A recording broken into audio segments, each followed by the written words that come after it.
റസൂലുള്ളാഹി സ്വല്ലല്ലാഹു അലൈഹി വസല്ലം തങ്ങളെ മുമ്പിൽ ഒരു ദിവസം ജിബ്രീൽ അലൈഹിസ്സലാം നീണ്ട സംഭാഷണം നടത്തുകയും ചെയ്ത സുദീർഘമായ ഒരു ചരിത്രമുണ്ട്. ചരിത്രം ഇങ്ങനെയാ തുടങ്ങുന്നത്. മദീന പള്ളിയിൽ പ്രവാചകൻ ഇരിക്കവേ സഹാബത്ത് നിറച്ചു നിൽക്കുന്ന സദസ്സിലേക്ക് ഒരാൾ വന്നു എന്ന് പറഞ്ഞാൽ ആ സദസ്സിൽ ആർക്കെങ്കിലും മൂപ്പരെ പരിചയം വേണം. ആർക്കും പരിചയമില്ല. ഒരാൾക്കും പരിചയമില്ലാത്ത ഒരാളാകുമ്പോൾ എവിടെയോ നിന്ന് കടന്നു വന്ന ആളാകണം. ഇന്നത്തെ പോലെ AC ഇട്ട കാറിൽ വരുന്നതല്ലല്ലോ. എന്നാലും ഷർട്ടൊന്നും ചുളിയാണ്ടിക്കൂല. അദ്ദേഹത്തിന്റെ ഷർട്ട് ചുളിഞ്ഞിട്ടില്ല. ശാരീരിക യാത്രന്റെ ഒരടയാളവുമില്ല. പൊടിതൂളങ്ങളും മറ്റുമില്ല. അദ്ദേഹം നേരെ വന്ന് കീറി മുറിച്ച് സദസ്സിൽ കയറി പ്രവാചകരുടെ തിരുമുറ്റത്ത് മുമ്പിൽ വന്നിരുന്ന് അദ്ദേഹത്തിന്റെ 2 കാൽമുട്ടുകളും പ്രവാചകരുടെ കാൽമുട്ടിനോട് ചേർത്ത് വെച്ചു. 2 കൈയും തന്റെ കാൽമുട്ടിലേക്ക് വെച്ചു. ഈ ഹദീസ് പറയുന്നിടത്ത് മുഫസ്സിറുകൾ വലിയൊരു അത്ഭുതം സംസാരിക്കുകയാണ്. വന്ന ആളുടെ 2 കൈയിനെ ഏത് മുട്ടിലാണ് വെച്ചത്? അദ്ദേഹത്തിന്റെ തന്നെ മുട്ടിലാണോ അതോ പ്രവാചകരുടെ മുട്ടിലാണോ? മുട്ട് എന്ന് പറഞ്ഞാൽ കാൽമുട്ട്, അല്ലാണ്ട് ചെണ്ടമുട്ടലല്ല. ഞാനിപ്പോ മഗ്രിബിനേക്ക് ഇവിടെ എത്തണം എന്ന് ബഹുമാനപ്പെട്ട ഹമീദ് സാഹിബും ഉസ്താദൊക്കെ എന്നോട് പറഞ്ഞതാണ്. ഞാൻ ആ കണക്കിനാ ഏതാണ്ട് 7 കാലാകുമ്പോഴത്തേക്ക് എത്തണം എന്ന് ഞാൻ വിചാരിച്ചതാണ്. പയ്യന്നൂരൊക്കെ മഗ്രിബിന് മുമ്പേ വിട്ടതാണ്. പക്ഷെ ഒരു മുട്ടിൽ ഞാൻ പെട്ടുപോയി. വലിയ ഒരു പാർട്ടി സമ്മേളനം നടക്കണം. 1 അല്ല 2 ഒന്നൊന്ന് രക്ഷപ്പെടുമ്പോൾ വേറെ ഒന്നുമിലേക്ക് പോകണം. കൊടുക്കുന്ന പറയില്ലേ, അങ്ങനെ വലിയൊരു ബ്ലോക്കിൽ പെട്ടുപോയത് കൊണ്ടാണ് ഏതാണ്ട് 1 മണിക്കൂറോളം ലേറ്റായത് എന്ന് സംഘാടകരോട് ആദ്യമേ പറയുകയും ക്ഷമ ചോദിക്കുകയും ചെയ്യുകയാണ്. മഹാനായ നബി സല്ലല്ലാഹു അലൈഹി വസല്ലമ തങ്ങളുടെ മുമ്പിൽ വന്ന ഈ മനുഷ്യൻ, ഈ ആഗതൻ തന്റെ 2 കൈകളും തന്റെ കാൽമുട്ടിലേക്ക് വെച്ചു എന്ന് ഇമാം നവവി റളിയല്ലാഹു അൻഹു ഹദീസ് വിശദീകരിക്കുന്നു. അതായത് ഒരു മുതഅല്ലിമ്, ഒരു മുഅല്ലിമിന്റെ മുമ്പിൽ ഇൽമു പഠിക്കുന്ന ഒരാൾ അധ്യാപകന്റെ മുമ്പിൽ ഇരിക്കേണ്ട പാഠമാണ് അതിൽ നൽകിയ 1ാമത്തെ മെസ്സേജ്. എങ്ങനെയാണത്? അടുത്ത് വന്നിരിക്കുക. ഇൽമു പഠിക്കേണ്ട ഒരു മര്യാദയാണ് അടുത്ത് മുന്നിൽ വന്നിരിക്കുക. ഇൽമു മുഖത്തുനിന്നാണ് പഠിക്കേണ്ടത്. ഇൽമു ചുണ്ടിൽ നിന്നാണ് പഠിക്കേണ്ടത്. ഇൽമു അദബോടെയാണ് പഠിക്കേണ്ടത്. അദബിലാണ് ഇൽമു മുഴുവനും കിടക്കുന്നത്. അതുകൊണ്ട് തന്നെ ഇൽമിന്റെ അദബാണ് അടുത്തിരിക്കുക എന്നുള്ളത്. അതുകൊണ്ട് ദൂരേക്ക് കസാലയിട്ട് പോകാതെ ദൂരെ നിൽക്കുന്ന ആളുകളൊക്കെ സദസ്സിൽ വന്ന് ഇരിക്കണമെന്നും വിനയ പുരസ്സരം വീണ്ടും ഞാൻ ആവശ്യപ്പെടുകയാണ്. അല്ലാഹു തആല നമ്മുടെ ഈ സദസ്സ്, ഈ ഒത്തുചേരൽ അവൻ പൊരുത്തപ്പെടുന്ന, അവന്റെ ഇൽമ കൊണ്ട് നമ്മളൊക്കെ ധന്യമാകുന്ന ഒരു അമലാക്കി അള്ളാഹു സ്വീകരിച്ച് അനുഗ്രഹിക്കുമാറാവട്ടെ. ഇന്നിവിടെ സംസാരിക്കേണ്ട വിഷയം വിശുദ്ധ ഖുർആൻ നമ്മുടെ ഇമാം എന്നതാണ്. അള്ളാഹുവിന്റെ ഖുർആനെ സംബന്ധിച്ചിടത്തോളം ധാരാളം ഖുർആൻ ക്ലാസ് എടുക്കുന്ന ഒരാളാണ് ഈ ഉസ്താദ്. ഇവർ പണി തന്നെ ഖുർആൻ ക്ലാസ്സാണ്. ഞാൻ അറിഞ്ഞിടത്തോളം ദർസ് വരെ വിട്ടിട്ട് ഖുർആൻ ക്ലാസ്സാണ്. അതുകൊണ്ട് ധാരാളം ഖുർആൻ നിങ്ങൾക്കും ക്ലാസ് തന്നിട്ടുണ്ടാവും എന്ന് ഞാൻ വിചാരിക്കുകയാണ്. അള്ളാഹുവിന്റെ ഖുർആൻ അതൊരു മഹാ അത്ഭുത ലോകമാണ്. ആ അത്ഭുതങ്ങളുടെ ആഴിയിലേക്ക് വിശാലമായി ഇറങ്ങിപ്പറയാൻ ഈ സമയം എന്നെ കൊണ്ട് സാധ്യമല്ല. എന്നാലും ചില ഓരങ്ങളിലൂടെ കടന്ന് ചില ഓളങ്ങൾ മാത്രം സ്പർശിക്കുകയാണ്. ഏതാനും ദിവസങ്ങൾക്ക് മുമ്പ് ഒരു ജൂതനായ അമേരിക്കയിലെ ഒരു വലിയ ശാസ്ത്രജ്ഞൻ ഇസ്ലാമിലേക്ക് വന്നു. നിങ്ങളൊക്കെ ഫേസ്ബുക്കിലും അതുപോലെ വാട്സപ്പിലൊക്കെ അദ്ദേഹത്തിന്റെ ഫോട്ടോ മെസ്സേജുകളൊക്കെ കണ്ടു കാണും. അദ്ദേഹം ഭ്രൂണശാസ്ത്രജ്ഞനാണ്. ആൽബർട്ട് ഐൻസ്റ്റീൻ എന്ന പേരിലുള്ള ശാസ്ത്രശാഖയുടെ ഭ്രൂണശാസ്ത്രത്തിലെ വിദഗ്ധനായ ഒരു ജൂതൻ ഇസ്ലാമിലേക്ക് കടന്നു വന്നു. ഏതാണ്ട് 58 വയസ്സുണ്ട്. എന്തിനാ അദ്ദേഹം ഇസ്ലാമിലേക്ക് വന്നെന്നറിയോ? ഭ്രൂണത്തെ പറ്റിയുള്ള അദ്ദേഹത്തിന്റെ പഠനം ചെന്നെത്തിച്ച ഒരു അത്ഭുതമാണ് തന്നെ അത്ഭുതം കുറിച്ച് ഇസ്ലാമിലേക്ക് ക്ഷണിച്ചത്.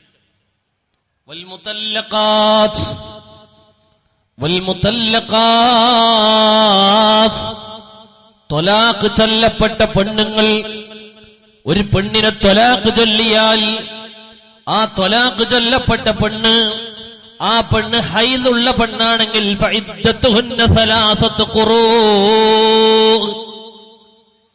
ഇരിക്കണമെന്ന് ഇസ്ലാം പറയുന്നു. വേറെ ഒരു പുരുഷൻ ഒരു പെണ്ണിനെ ഒഴിവാക്കിയാൽ ആ ഒഴിവാക്കപ്പെട്ട പെണ്ണ് മറ്റൊരാൾക്ക് വിവാഹിതനാകുന്നതിന് മുമ്പ് അവൾ ഇദ്ധയിരിക്കണം. നമ്മുടെ മതചടങ്ങാണ്. എന്തിനാ യുദ്ധ?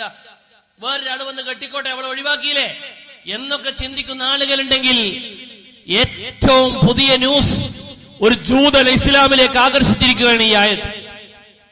ആ ആയത്തിന്റെ പരാമർശം ഭ്രൂണശാസ്ത്രജ്ഞനായ തന്നെ പിടിച്ചുകുലുക്കിയ സത്യം എന്താണെന്നറിയോ? ഹൈലുണ്ടാകുന്ന, ആർത്തവം ഉണ്ടാകുന്ന ഒരു പെണ്ണിനെയാണ് ഭർത്താവ് തൊലാക്ക് ചൊല്ലിയതെങ്കിൽ അവളുടെ ഇദ്ദയുടെ കാലയളവ് 3 മെൻസസ് പീരീഡാണ്. 3 ശുദ്ധിയാണ്. മെൻസസിന്റെ ഇടയിൽ വരുന്ന 3 ശുദ്ധികളാണ്. സ്വാഭാവികമായും 3 മെൻസസ് അതിൽ വരും, 3 ഹൈല്, 3 അശുദ്ധി വരും. ഈ ആയത്താണ് തന്നെ ഇസ്ലാമിലേക്ക് ക്ഷണിച്ചത്. ഈ ആയത്താണ് തന്നെ ഇസ്ലാമിലേക്ക് നയിച്ചത്. ഇസ്ലാമിന്റെ ശാദ്വര തീരത്തേക്കെത്താൻ അദ്ദേഹത്തിന് നിമിത്തമായത്. എന്താണ് അതിന്റെ പരാമർശം?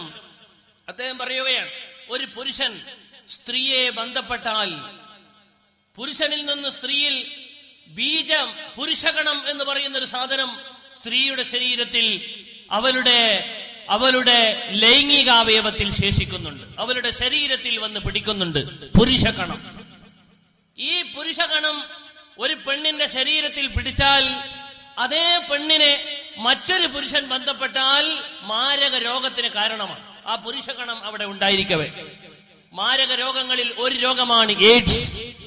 ലോകത്തിന്റെ മുമ്പിൽ മാരിയായി നിൽക്കുന്ന എയ്ഡ്സ്, ഇന്നുവരെ രക്ഷപ്പെടുത്തുന്ന മരുന്ന് കണ്ടുപിടിച്ചിട്ടില്ലാത്ത എയ്ഡ്സ് അടക്കമുള്ള ഒരുപാട് രോഗങ്ങൾക്ക് കാരണമാണ് ഒരു സ്ത്രീയുടെ ശരീരത്തിൽ പുരുഷഗണം ഉണ്ടായിരിക്കവേ ആ സ്ത്രീയുമായി മറ്റൊരാൾ വന്ന് ബന്ധപ്പെടൽ എന്ന് ആരാ കണ്ടെത്തിയത്? ഏറ്റവും പുതിയ സയൻസാണ്. എന്നാൽ ആ പുരുഷഗണം ഒരു സ്ത്രീയിൽ പുരുഷനിൽ നിന്ന് വന്ന് സ്പർശിച്ച, ശാരീരികമായി ബന്ധപ്പെട്ടപ്പോൾ ലഭ്യമായ ഈ പുരുഷഗണം സ്ത്രീയിൽ നിന്ന് ഒരു മെൻസസ് ഉണ്ടായാൽ 35% ഒഴിഞ്ഞു കിട്ടും. ഒരു മെൻസസിൽ 35% ഒഴിവാകും. 3 മെൻസസ് ആകുമ്പോഴത്തേക്ക് പൂർണ്ണമായും ആ ലൈംഗിക ഗണത്തിൽ നിന്ന് പെണ്ണ് ശുദ്ധമാകും. 3 മെൻസസ് ഉണ്ടായതിനു ശേഷം മാത്രമേ ഒരു പുരുഷൻ ബന്ധപ്പെട്ട പെണ്ണിനെ മറ്റൊരു പുരുഷൻ ബന്ധപ്പെടാവൂ എന്ന ഏറ്റവും പുതിയ കണ്ടെത്തൽ ഈ ജൂതനായ ഭ്രൂണശാസ്ത്രജ്ഞനെ പരിശുദ്ധ ഖുർആനിന്റെ ആയത്തിലേക്ക് ചിന്തിപ്പിക്കുകയാണ്.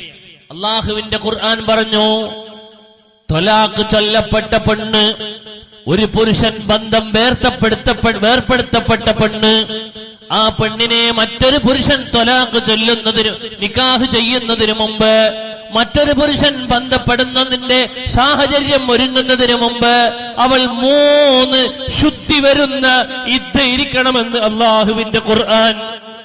ഈ ഖുർആനിന്റെ പഠനം നൂറ്റാണ്ടുകൾക്ക് മുമ്പ് പറഞ്ഞ ഖുർആൻ, ആ ഖുർആനിന്റെ ശാസ്ത്രീയ സത്യം ഇന്നലെയാണ് ഒരു ജൂതനാണ് കണ്ടെത്തിയതെങ്കിൽ, ആ കണ്ടെത്തൽ തന്നെ ഇസ്ലാമിലേക്ക് ആകർഷിച്ചെങ്കിൽ, ഒരു മുസ്ലിമായെങ്കിൽ ഇത് ഈ വഴിത്താരയിൽ കടന്നു വന്ന 10,000-ങ്ങളിൽ ലക്ഷങ്ങളിൽ ഒരു മനുഷ്യൻ മാത്രമാണ്.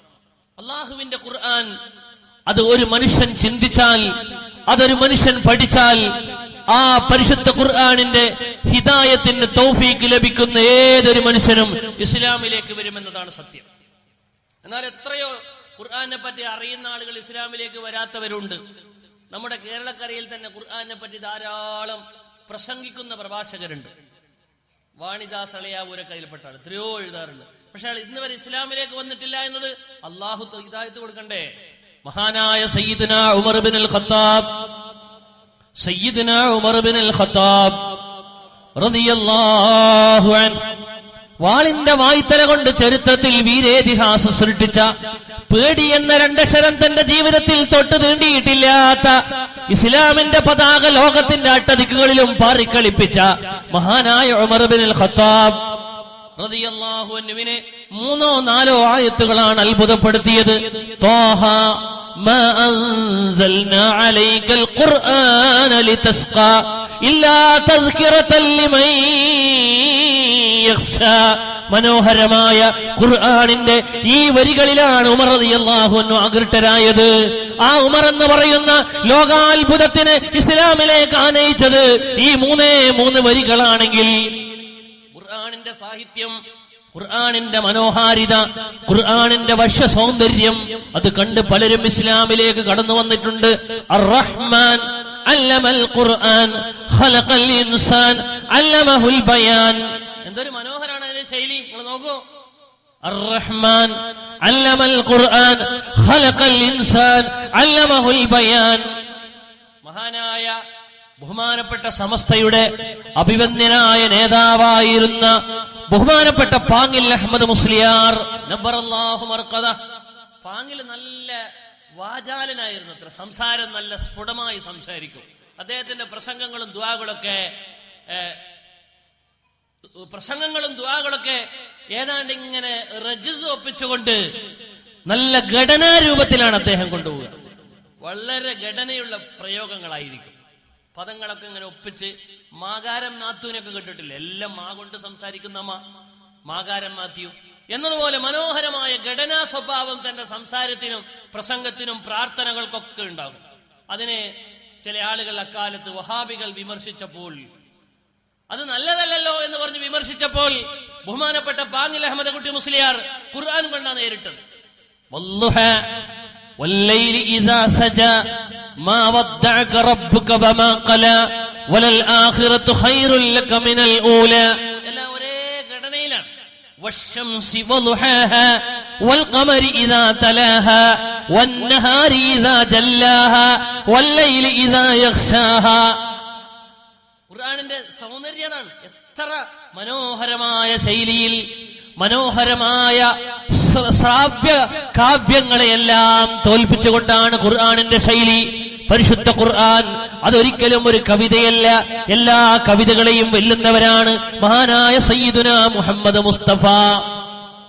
തങ്ങളവர்கள் ജീവിതത്തിൽ കവിത പാടിയിട്ടില്ല. തങ്ങൾക്ക് കവിത പാടൽ ഹറാമാണ്. തങ്ങൾ ഒരിക്കലും ബൈത്ത് ചൊല്ലിയിട്ടില്ല, കവിത ചൊല്ലിയിട്ടില്ല. തങ്ങൾക്ക് ബൈത്ത് ചൊല്ലൽ ഹറാമാണെന്നാണ് ഇമാമുകൾ പഠിപ്പിക്കുന്നത്. ഹൽ അന്തി ഇല്ലാ ഇസ്ബഉൻ ദമീതി വഫീ സബീലില്ലാഹി മാ ലഖീതി. അല്ലാഹുവിന്റെ റസൂലിന്റെ കയ്യിൽ നിന്ന് ഖന്തഖ് യുദ്ധത്തിൽ കിടങ്ങ് കുഴിക്കുമ്പോൾ കൈ പൊട്ടിയിട്ട് രക്തമൊലിക്കുന്ന സമയത്ത് പ്രവാചകന് കവിത ചൊല്ലണമെന്നുണ്ടായിരുന്നു. നബി കവിത ചൊല്ലാതെ കവിത പറയുകയാ ചെയ്തത്. ഹൽ അന്തി ഇല്ലാ ഇസ്ബഉൻ ദമീതി വഫീ സബീലില്ലാഹി മാ ലഖീതി. അതൊരു നല്ല കവിതയാണത്. ഹൽ അന്തി ഇല്ലാ ഇസ്ബഉൻ ദമീതി വഫീ സബീലില്ലാഹി മാ ലഖീതി. ഈ മനോഹരമായ കവിത പോലും പ്രവാചകൻ ചൊല്ലിയില്ല, പറഞ്ഞേ ഉള്ളൂ എന്നാണ്. കാരണം പ്രവാചകന്റെ കവിത ചൊല്ലൽ നിഷിദ്ധമാണ്. വല്ലാഹി, നിങ്ങൾ അടന്ന് വർത്താനം പറയാ പിന്നെ വല്ലാഹി ലൗലല്ലാഹു മഹ്തദൈനാ വലാ തസദ്ദഖനാ വലാ സല്ലൈനാ. നല്ലൊരു കവിതയാണ് ഇത്. പ്രവാചകൻ ഇത് പറയാ ചെയ്തത്, നബി ഒരിക്കലും പാടിയില്ല. എന്താ അത് പാടാത്തത്? ഇത്ര നല്ല കവിതകൾ പ്രവാചകൻ പാടാതിരുന്നത് എന്തുകൊണ്ടാണ്? പ്രവാചകൻ പറഞ്ഞു വല്ലാഹി ലൗലല്ലാഹു മഹ്തദൈനാ വലാ തസദ്ദഖനാ വലാ സല്ലൈനാ. പ്രവാചകൻ അത് പറയുകയാ ചെയ്തത്, പാടിയതില്ല എന്നാണ്. എന്താ പാടാത്തത്? പ്രവാചകനെ സംബന്ധിച്ചിടത്തോളം കവിത പാടൽ നിഷിദ്ധമാണ്. എന്തുകൊണ്ടാണ് പ്രവാചകന് കവിത പാടൽ നിഷിദ്ധമാക്കിയത്? അത് ഇസ്ലാം കാരണം പറയുന്നത് വമാ അല്ലംനാഹു അശ്ശിർ വമാ യംബഗീ ലഹ്. നബിയേ, നിങ്ങൾക്ക് പറ്റിയ പണിയല്ല കവിത ചൊല്ലൽ. എന്തുകൊണ്ടാണ് പ്രവാചകന് കവിത നിഷിദ്ധമാക്കപ്പെട്ടതെന്നറിയോ? അള്ളാഹുവിന്റെ റസൂൽ നല്ലൊരു കവിയാണെന്ന് വന്നാൽ പലരും പറയും ഒരു കവി ഭാവനയാണ് ഖുർആനെന്ന്. കവി ഭാവന ഖുർആനിലുണ്ട്. കവികളെ വെല്ലുന്ന കവിതകളായി ഖുർആൻ അവതരിപ്പിക്കാൻ കഴിയും. എത്രയോ ആയത്തുകൾ കവിതകളാക്കാൻ പറ്റുന്ന വരികളുണ്ട് ഖുർആനിൽ. എത്രയോ ആയത്തുകൾ കാണാം, ധാരാളം ആയത്തുകൾ. അലം നസ്റഹ് ലക സദ്റക വവളനാ അൻക വിസ്റക. ഖുർആന്റെ വരികൾ കവിതയാക്കാൻ പറ്റുന്ന ഒരുപാട് കവിത വരികൾ ഖുർആനിൽ കാണാം. പക്ഷേ ലന്തനാലുൽ ബിർറ ഹത്താ തുൻഫിഖൂ മിമ്മാ തുഹിബ്ബൂൻ. കവിതകളാക്കാൻ പറ്റുന്ന, അതിന് റജസത്ത് വരുന്ന ഒരുപാട് വരികൾ ഖുർആനിലുണ്ട്. പക്ഷേ ഖുർആൻ ഒരിക്കലും കവിതയല്ല. ഖുർആൻ ഒരിക്കലും കവിതയല്ല, ഒരു കവിയുടെ ഭാവനയാണ്. ഭാവനാ ലോകത്തുള്ള കവിയുടെ ചിന്തകളാണ് ഖുർആൻ എന്ന് പറയുന്നതിന് ഒരിക്കലും ചാൻസ് കൊടുക്കാത്ത വിധം പരിശുദ്ധ ഖുർആൻ കവിതയല്ല. എന്നാൽ ഖുർആൻ കവിതയല്ലാതിരിക്കുമ്പോൾ സ്വാഭാവികമായും അതെന്താവണം? കവിതയല്ലെങ്കിൽ അത് സാധാരണ ഒരു പറച്ചലാവണം, സംസാരമാകണം. അതുമല്ല ഖുർആൻ.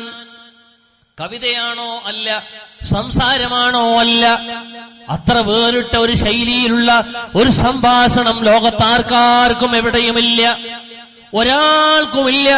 അറബ് സാഹിത്യത്തിലെ ഇത്ര വലിയ ഉച്ചിയിൽ നിൽക്കുന്ന പദപ്രയോഗങ്ങൾ ലോകത്തൊരു ഗ്രന്ഥത്തിനുമില്ല, ഒരു സാഹിത്യകാരനുമില്ല.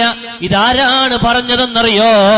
അക്ഷരശാലയുടെ പടിവാതിൽ കാണാത്ത, സ്കൂളിന്റെ മുറ്റത്ത് കാണാത്ത, 1ാം ക്ലാസ് പോലും പഠിക്കാത്ത ഉമ്മിയായ നിരക്ഷരനായ മുഹമ്മദ് മുസ്തഫ സല്ലല്ലാഹു അലൈഹി നബിയാണിത് പറഞ്ഞത്. ഏറ്റവും ഉന്നതമായ സാഹിത്യം ഖുർആനിന്റെ മുഖവുര തന്നെ അവിടെയാണ്.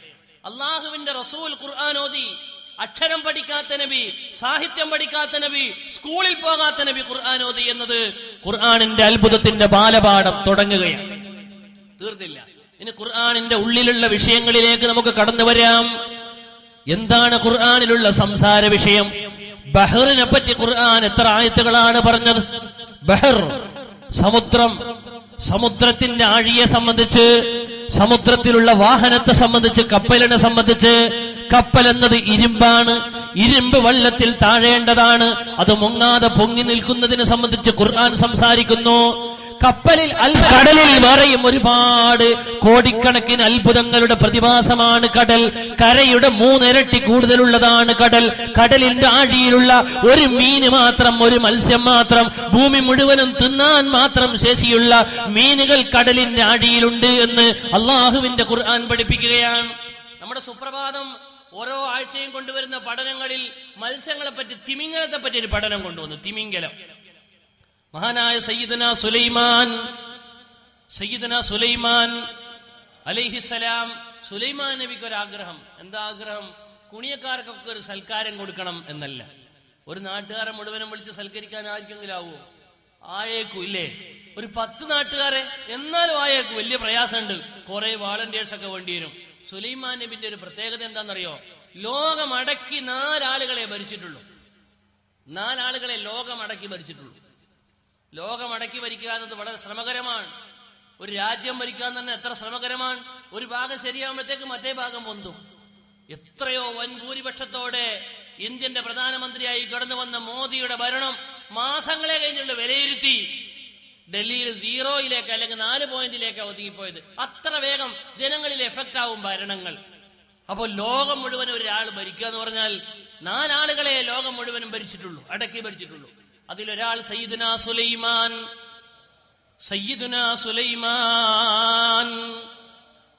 നബിക്ക് ഒരു ആഗ്രഹം. പടച്ചോനെ, എന്റെ ഭരണീയർ ജനങ്ങളാണല്ലോ, എനിക്ക് ജനങ്ങളെ മാത്രമല്ല എല്ലാ ജൈവജാലങ്ങളെയും, നിന്റെ ഭൂമിയിലുള്ള ആളുകളെ മുഴുവനും, എല്ലാ ജീവികളെയും ഒരു ദിവസം സൽക്കരിക്കണമെന്ന് എനിക്കൊരാഗ്രഹമുണ്ട്. ചെറിയ ആഗ്രഹമൊന്നുമല്ലല്ലോ. ഇന്റർനാഷണൽ സമ്മേളനം വെക്കേണ്ടി വരും. അതിന് ഒറ്റയടിക്ക് വേണ്ട, സെക്ഷനുകളാക്കാം. കടലൊരു സെക്ഷൻ, കാട് ഒരു സെക്ഷൻ, കരയൊരു സെക്ഷൻ, മനുഷ്യന്മാർ ഒരു സെക്ഷൻ, മറ്റങ്ങനെ ഒരുപാട് സെക്ഷനാക്കാൻ അദ്ദേഹം ഉദ്ദേശിച്ചു. ആദ്യം ബഹുമാനപ്പെട്ട സുലൈമാൻ നബി അലൈഹിസ്സലാം ഈ ആവശ്യം അള്ളാഹുവിനോട് ആവശ്യപ്പെട്ടപ്പോൾ അള്ളാഹു പറഞ്ഞു, സുലൈമാൻ നബി, നിങ്ങൾക്ക് അത് ആവൂല. വേണ്ട, ആവൂല. ഒരു നേരത്തെ ഭക്ഷണം എല്ലാവർക്കും കൊടുക്കുക. ഒരു ദിവസം വേണ്ട, ഒരു നേരം. ഏത് നേരമായിരിക്കും? ഒരു ചായക്ക് കടി ആയിക്കോട്ടെ. ബഹുമാനപ്പെട്ട സുലൈമാൻ നബി അലൈഹിസ്സലാം എത്രയോ വിഭവസമൃദ്ധമായ ഭക്ഷണങ്ങൾ, ഗോഡോണുകൾ ശേഖരിച്ചുകൊണ്ട് അള്ളാഹുവിന്റെ സമ്മതം ലഭിച്ചതിന് ശേഷം ആദ്യം തുടങ്ങുന്നത് കടലിൽ നിന്നാണ്. സുലൈമാൻ നബിയുടെ സൽക്കാരത്തിന് കടലിലെ ആഴിയിൽ നിന്ന് ആദ്യം ഒരു മത്സ്യം വന്നു. ആ മത്സ്യം തിമിംഗലമായിരുന്നു. സുലൈമാൻ നബി കൊടുത്ത ഭക്ഷണം മുഴുവനും തിന്ന്, തന്റെ ഗോഡോണിൽ മുഴുവനും ശേഖരിച്ചത് മുഴുവനും തിന്നു. ആ മത്സ്യം പിന്നെയും വാത്തുറക്കുകയാ. എന്റെ വയറ് നിറഞ്ഞിട്ടില്ല, ഹൽമിൻ മസീദ്, ഒരു പ്ലേറ്റും കൂടി തരുമോ, ഇനിയും തരുമോ എന്ന് ചോദിച്ചപ്പോൾ സുലൈമാൻ നബിന്റെ ഗോഡൌൺ കാലിയായി പോയി. പാവ സുലൈമാൻ നബി പറഞ്ഞു, ഇനി ഇവിടെ ഇല്ല, ഇനി എല്ലാ ആളുകളും, ബാക്കിയുള്ള ആളുകൾ ആ നേരം പട്ടിണിയാണ്. നിങ്ങൾ ആലോചിച്ച് നോക്കൂ, സുലൈമാൻ നബിന്റെ ഒരു നേരത്തെ വിരുന്ന്. അത്രയും തന്റെ എല്ലാ വിഭവങ്ങളും തിന്ന് തീർക്കാൻ മാത്രം, ഒരൊറ്റ നേരം തിന്ന് തീർക്കാൻ മാത്രം ശേഷിയുള്ള മത്സ്യങ്ങൾ അള്ളാഹുവിന്റെ സമുദ്രത്തിലുണ്ട്. ഈ മത്സ്യങ്ങളുടെ കഥ വിശുദ്ധ ഖുർആൻ പറയുന്നുണ്ട്. ആരാണ് ഈ ഖുർആൻ ഓതിയെന്നറിയോ? ഇന്നേ വരെ കപ്പൽ യാത്ര നടത്തിയിട്ടില്ലാത്ത പ്രവാചകർ മുഹമ്മദ് മുസ്തഫ സല്ലല്ലാഹു അലൈഹി വസല്ലം. നബി കപ്പലിൽ കയറിയിട്ടില്ല, നബി ബോട്ടിൽ കയറിയിട്ടില്ല, നബി തോണിയിൽ കയറിയിട്ടില്ല, കടൽ യാത്ര നടത്തിയിട്ടില്ല. ആ കടൽ യാത്ര നടത്താത്ത നബി ഖുർആനിൽ എത്ര ആയത്തുകളാണ് കടലിനെ പറ്റി പറഞ്ഞത്? മർജൽ ബഹറൈനി യൽതഖിയാൻ ബൈനഹുമാ ബർസഖുൻ ലാ യബ്ഗിയാൻ ഫബിഅയ്യി ആലാഇ റബ്ബികുമാ തുകസ്സിബാൻ. ഉപ്പുവെള്ളവും ഉപ്പില്ലാത്ത വെള്ളവും ചേർന്നാൽ വേഗം ലയിച്ച് ചേരേണ്ടതാണ്. ഉപ്പുള്ള ഒരു ഭാഗം വെള്ളത്തിലേക്ക് ഉപ്പില്ലാത്ത വെള്ളം ഒഴിച്ചാൽ രണ്ടും മിങ്കിളായി രണ്ടിലും ഉപ്പ് ചേരേണ്ടതാണ്. എന്നാൽ ഉപ്പുള്ള കടലും ഉപ്പില്ലാത്ത കടലുമുണ്ട്. ഇത് രണ്ടും ചേരുന്ന പല സ്ഥലങ്ങളുമുണ്ട്. ഇത് രണ്ടും ചേർന്നിട്ട് ഉപ്പില്ലാത്ത കടൽ ഉപ്പില്ലാതെ തന്നെ, ഉപ്പുള്ള കടൽ ഉപ്പുള്ളത് തന്നെയായി ഒരിക്കലും പരസ്പരം ചേർന്ന് ഉപ്പ് കലരാതെ നിലനിൽക്കുന്ന പല സ്ഥലങ്ങളുമുണ്ട്. ഇത് ഇന്ന് 19ാം നൂറ്റാണ്ടിൽ സയൻസ് കണ്ടെത്തിയ പല സ്ഥലങ്ങളുമാണെങ്കിൽ 14 നൂറ്റാണ്ട് മുമ്പ് അള്ളാഹുവിന്റെ ഖുർആൻ പറയുകയാണ്, മറജൽ البحرين يلتقيان بينهما برزخ لا يبغيان. ഒരു സ്ഥലത്തൊന്നല്ല, ഒരുപാട് സ്ഥലത്ത് ഈ സന്ദേശം ഖുർആൻ കൈമാറുന്നുണ്ട്. എന്റെ പ്രിയപ്പെട്ട ചെറുപ്പക്കാരെ, എന്റെ പ്രിയപ്പെട്ട സഹോദരങ്ങളെ, വാട്സപ്പിന്റെ യുഗമാണല്ലോ, ഫേസ്ബുക്കിന്റെ യുഗമാണല്ലോ. വിരൽ തുമ്പിൽ ലോകത്തെ മുഴുവനും കീഴടക്കിയ ഏറ്റവും ഉന്നതിയിൽ നിൽക്കുന്ന ശാസ്ത്ര സാങ്കേതിക രംഗം ഏറ്റവും സമുച്ചയിൽ നിൽക്കുന്ന യുഗമാണല്ലോ. സാധാരണക്കാരന് പോലും എല്ലാം വിരൽ തുമ്പിലെ ഈ കാലഘട്ടത്തിൽ എന്റെ പ്രിയപ്പെട്ട സഹോദരങ്ങളോട് ഞാൻ പറയട്ടെ, നിങ്ങളുടെ ബുദ്ധിയും കഴിവും എന്റെ ചെറുപ്പക്കാരെ വിശുദ്ധ ഖുർആൻ പഠിക്കുന്നതിൽ വിനിയോഗിക്കൂ. നിങ്ങളുടെ വാട്സപ്പിൽ, നിങ്ങളുടെ ഫേസ്ബുക്കിന്റെ കോളങ്ങളിൽ വിശുദ്ധ ഖുർആൻ ചർച്ചകൾ വരട്ടെ. അള്ളാഹുവിന്റെ ഖുർആൻ നിങ്ങൾക്കറിയുമോ? മഹാനായ അഷ്റഫുൽ ഖൽഖ് മുഹമ്മദ് മുസ്തഫ സല്ലല്ലാഹു അലൈഹി വസല്ലം പറയുകയാണ്, റുബ്ബഖാരി, എത്ര ഖുർആൻ ഓത്തുകാരുണ്ട്. യൽഅൻഹുൽ ഖുർആൻ അവരെ ശപിച്ചുകൊണ്ടിരിക്കുകയാണ്. അവർ ഖുർആനിന്റെ ശാപഭൂമികയിലാണെന്ന് പരിശുദ്ധ ഖുർആൻ. പുണ്യനബി മുഹമ്മദ് മുസ്തഫ സല്ലല്ലാഹു അലൈഹി വസല്ലം ഖുർആനിന്റെ ശത്രുക്കൾ ഖുർആൻ ഓതിക്കൊണ്ടിരിക്കുന്നുണ്ട്. ആരായിരിക്കും അത്? ആ ശത്രുക്കൾ നമുക്ക് അവരെ തിരിച്ചറിയണം. അതിനാ ഇന്നത്തെ പ്രഭാഷണം. അല്ലാഹു തൗഫീഖ് തരുമാറാവട്ടെ. ഞാൻ ഓർമ്മിക്കുകയാണ്, ഒരു ക്രിസ്ത്യാനി, ക്രിസ്തുമതത്തിൽ ജനിച്ചു വളർന്ന നല്ല ബുദ്ധിയുള്ള മിടുക്കനായ ഒരു കുട്ടി, പഠിച്ചു വളർന്നു. അയാൾ ശാസ്ത്ര മേഖലകൾ അദ്ദേഹം കൈക്കലാക്കി. ശാസ്ത്രത്തിൽ അദ്ദേഹം ബോഡി ശാസ്ത്രം സ്പെഷ്യലൈസ് ചെയ്തു. ഉന്നതമായ പഠനം നടത്തിയ മനുഷ്യൻ അവസാനം അദ്ദേഹം ലോകത്തെ നമ്പർ 1 ബോഡി ശാസ്ത്രജ്ഞനായി മാറി. അമേരിക്കയിലേക്ക് അദ്ദേഹത്തെ ക്ഷണിക്കപ്പെട്ടു. സമുന്നതമായ ശാസ്ത്രശാഖകളുടെ വളരെ വിശദമായ റിസർച്ചുകൾ നടക്കുന്നത് അവിടെയാണല്ലോ. അമേരിക്കയിലേക്ക് വന്ന ലോകത്തെ ഏറ്റവും വലിയ ബോഡി ശാസ്ത്രജ്ഞൻ അദ്ദേഹം. ബോഡി ശാസ്ത്രത്തിൽ, ശാരീരിക ശാസ്ത്രത്തിൽ നമ്പർ 1 ആയി മികച്ചു നിൽക്കുന്ന സമയം ഈജിപ്തിലേക്ക് അദ്ദേഹത്തെ ക്ഷണിക്കപ്പെട്ടു. ഈജിപ്തിൽ നിങ്ങൾക്കറിയാമല്ലോ, ഈജിപ്തിൽ ഒരു മ്യൂസിയം ഉണ്ട്, മത്ഹഫ് മിസ്ർ. നെറ്റിൽ അടിച്ചു നോക്കിയാൽ നിങ്ങൾക്ക് ലഭിക്കും അത്. മ്യൂസിയം, ഈജിപ്തിന്റെ മ്യൂസിയം മത്ഹഫ് മിസ്ർ. ഈ മ്യൂസിയത്തിൽ ഒരുപാട് ബോഡികളുണ്ട്. ഈ ബോഡികൾക്ക് ആയിരക്കണക്കിന് കൊല്ലം പഴക്കമുണ്ട്. ബോഡികൾക്ക്, ജീവിയുടെ ബോഡി, ശവം, മയ്യത്ത്, അതേറി വന്നാൽ ദിവസങ്ങൾ മാത്രമേ നിൽക്കുള്ളൂ. പിന്നെ അത് ജീർണിക്കൽ തുടങ്ങും. ഒരുപാട് ജീർണനയുടെ ദുർഗന്ധങ്ങളും ബുദ്ധിമുട്ടുകളും ഉണ്ടാകും. ഒരു മയ്യത്ത് ഞങ്ങളുടെ സ്വന്തം ഉമ്മയാ, അല്ലെങ്കിൽ ബാപ്പയാ, അല്ലെങ്കിൽ കേരളത്തിലെ വലിയൊരു പണ്ഡിതനാണ്, അല്ലെങ്കിൽ കേരളത്തിലെ അഭിവന്യനായ ഒരു രാഷ്ട്രീയ നേതാവാണ് എന്ന് വെച്ച് ആ മനുഷ്യൻ മരിച്ചു. മരിച്ച മയ്യത്തിനെ നമ്മൾ വീട്ടിൽ തന്നെ മറവ് ചെയ്യാതെ വെച്ചാൽ എന്താ സംഭവിക്കുക? അവിടെ മയ്യത്ത് ഇങ്ങനെ ജീർണിക്കൽ തുടങ്ങും, വാസന വരും. ദിവസങ്ങൾ കഴിഞ്ഞാൽ ഏറ്റവും നാറുന്നത് മനുഷ്യനായിരിക്കും. മനുഷ്യന്റെ ശവത്തിന് അത്ര നാറുന്നത് വേറെ ഒരു ശവം ഉണ്ടാവൂല. വാസന അത്രയും ദുർഗന്ധമാണ്. അത് ഞാൻ വേഗം മനസ്സിലാക്കാനൊരു ഉദാഹരണം പറയാം. നമ്മളെ വീട്ടിലൊക്കെ പരിസരത്ത് എവിടെയെങ്കിലും ഒരു പൂച്ചയോ എലിയോ ചത്തു കിടന്നാൽ അത് കുഴിച്ചിട്ടിട്ടില്ലെങ്കിൽ ആ വഴിക്കൂടെ നമുക്ക് പോകാൻ കഴിയൂല, അല്ലേ? 2 ദിവസം കഴിഞ്ഞാൽ തന്നെ നാറിയിട്ട്. എന്നാൽ ആ സ്ഥാനത്ത് ഒരു മനുഷ്യനാണെങ്കിൽ അതിൻ്റെ ഒരു 4 ഇരട്ടി നാറ്റം ഉണ്ടാവും. എന്തുകൊണ്ട്? നമ്മുടെ വീട്ടിലുള്ള പൂച്ചയും നമ്മുടെ വീട്ടിലുള്ള പശുവും ആടും അതുപോലെ ജീവികളൊക്കെ കാഷ്ടിക്കലുണ്ട്, പക്ഷെ അത് കഴുകാറില്ല. കാഷ്ടിച്ച് മലമൂത്ര വിസർജനം നടത്തി ശുദ്ധി വരുത്താറില്ല, മനോഹരം നടത്താറില്ല. പക്ഷേ ഒരിക്കലും ആട് കാഷ്ടിച്ചിട്ട് കഴുകിയില്ല എന്ന് കരുതിയിട്ട് നാറാറില്ല, വാസന ഉണ്ടാവാറില്ല. പശു കാഷ്ടിച്ച് കഴുകാത്തത് കൊണ്ട് അതിന് ദുർഗന്ധം വരാറില്ല. അതേ സ്ഥാനത്ത് നമ്മൾ കാഷ്ടിച്ചിട്ട് കഴുകാതെ പള്ളിയിൽ പോയോക്കണം അറിയണമെങ്കിൽ ഒറ്റ വക്കത്തെ കഴുകാണ്ടിട്ടുണ്ട്. പള്ളിക്ക് ഏറ്റവും നമ്മൾ ആരെങ്കിലും നാറിയിട്ട്. വീട്ടിലുള്ള ജീവികൾ, ഒരു ജീവിയും രാവിലെ എഴുന്നേറ്റ് പല്ല് തേക്കാറില്ല. മനുഷ്യൻ ഒരു നേരം പല്ല് തേക്കാതിരുന്നാൽ മതി. പല്ല് തേച്ച് വന്നാൽ തന്നെ ഉച്ചയാകുമ്പോഴത്തേക്ക് വായി നാറൽ തുടങ്ങും, ഇല്ലേ? സ്വാഭാവികമാണ്.